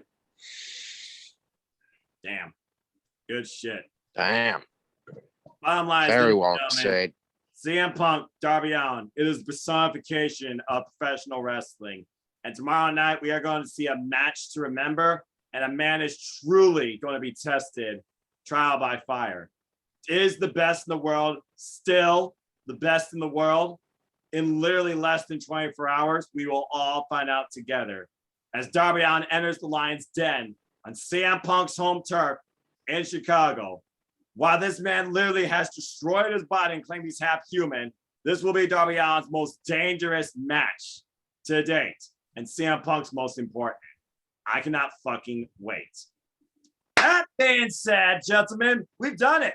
That is the entire AEW All Out pay-per-view, where champions are made and where a professional wrestler's career will be defined for damn sure. I cannot wait for this pay-per-view. I cannot wait for tomorrow night. Get me to AEW All Out. But with that being said, Right. there really isn't much more to say. If you haven't ordered already, go to Fight. Go to your local cable or internet satellite provider. Go to the BR app. And if you have to, go hook up an HDMI cable and a laptop to your screen. Find a way to watch this with your friends, the biggest stage possible. Go to select movie theaters where it's at. If you're a professional wrestling fan, this is one show you need to try and experience. And I feel you truly cannot miss from this alone. And the bottom line is this. We are ATW. We are, open-minded. We are biased at times. We rant, but we're also professional wrestling fans at heart. And I hope you all do take your time to enjoy this super extended all-out ATW view, where again, I am the Superman Noah Foster. He's the Inquirer, the Inquisitor, the Bah of News, and Nearby Entertainment, Eric Brown. He is the all-elite, super elite King Anthony, King A-Train, and he is Asek. He is the Preacher Man, Casey Flynn. This has been your ATW panel for tonight, where all things wrestling bring us shock, awe, disgust, and delight. We hope you enjoyed this show. We'll definitely see you afterwards, and I will definitely be back where I will be given a one-on-one interview with one of the other members of the ATW crew on his all-elite experience, and I'll be back to give you my simple take of my live all-elite experience and the fallout after All Out. This and so much more to come. And I'll be on WrestleVerse covering some of the AEW All Out events matches. And I know Casey and King will definitely keep you up to date on tweets and Twitter activity and rants too. So follow all of us on Twitter if you want discussions and positive brave and just all out real talk on professional wrestling too. But for this family, we are ATW, and I bid you all a fine adieu. Thank you once again for tuning to the ATW View. And thanks again for being part of Evolution and being all elite. We'll see you next time, some point, for another ATW Spotlight. Goodbye. Mwah. And in the More Wrestling Omega. And good night. Bang.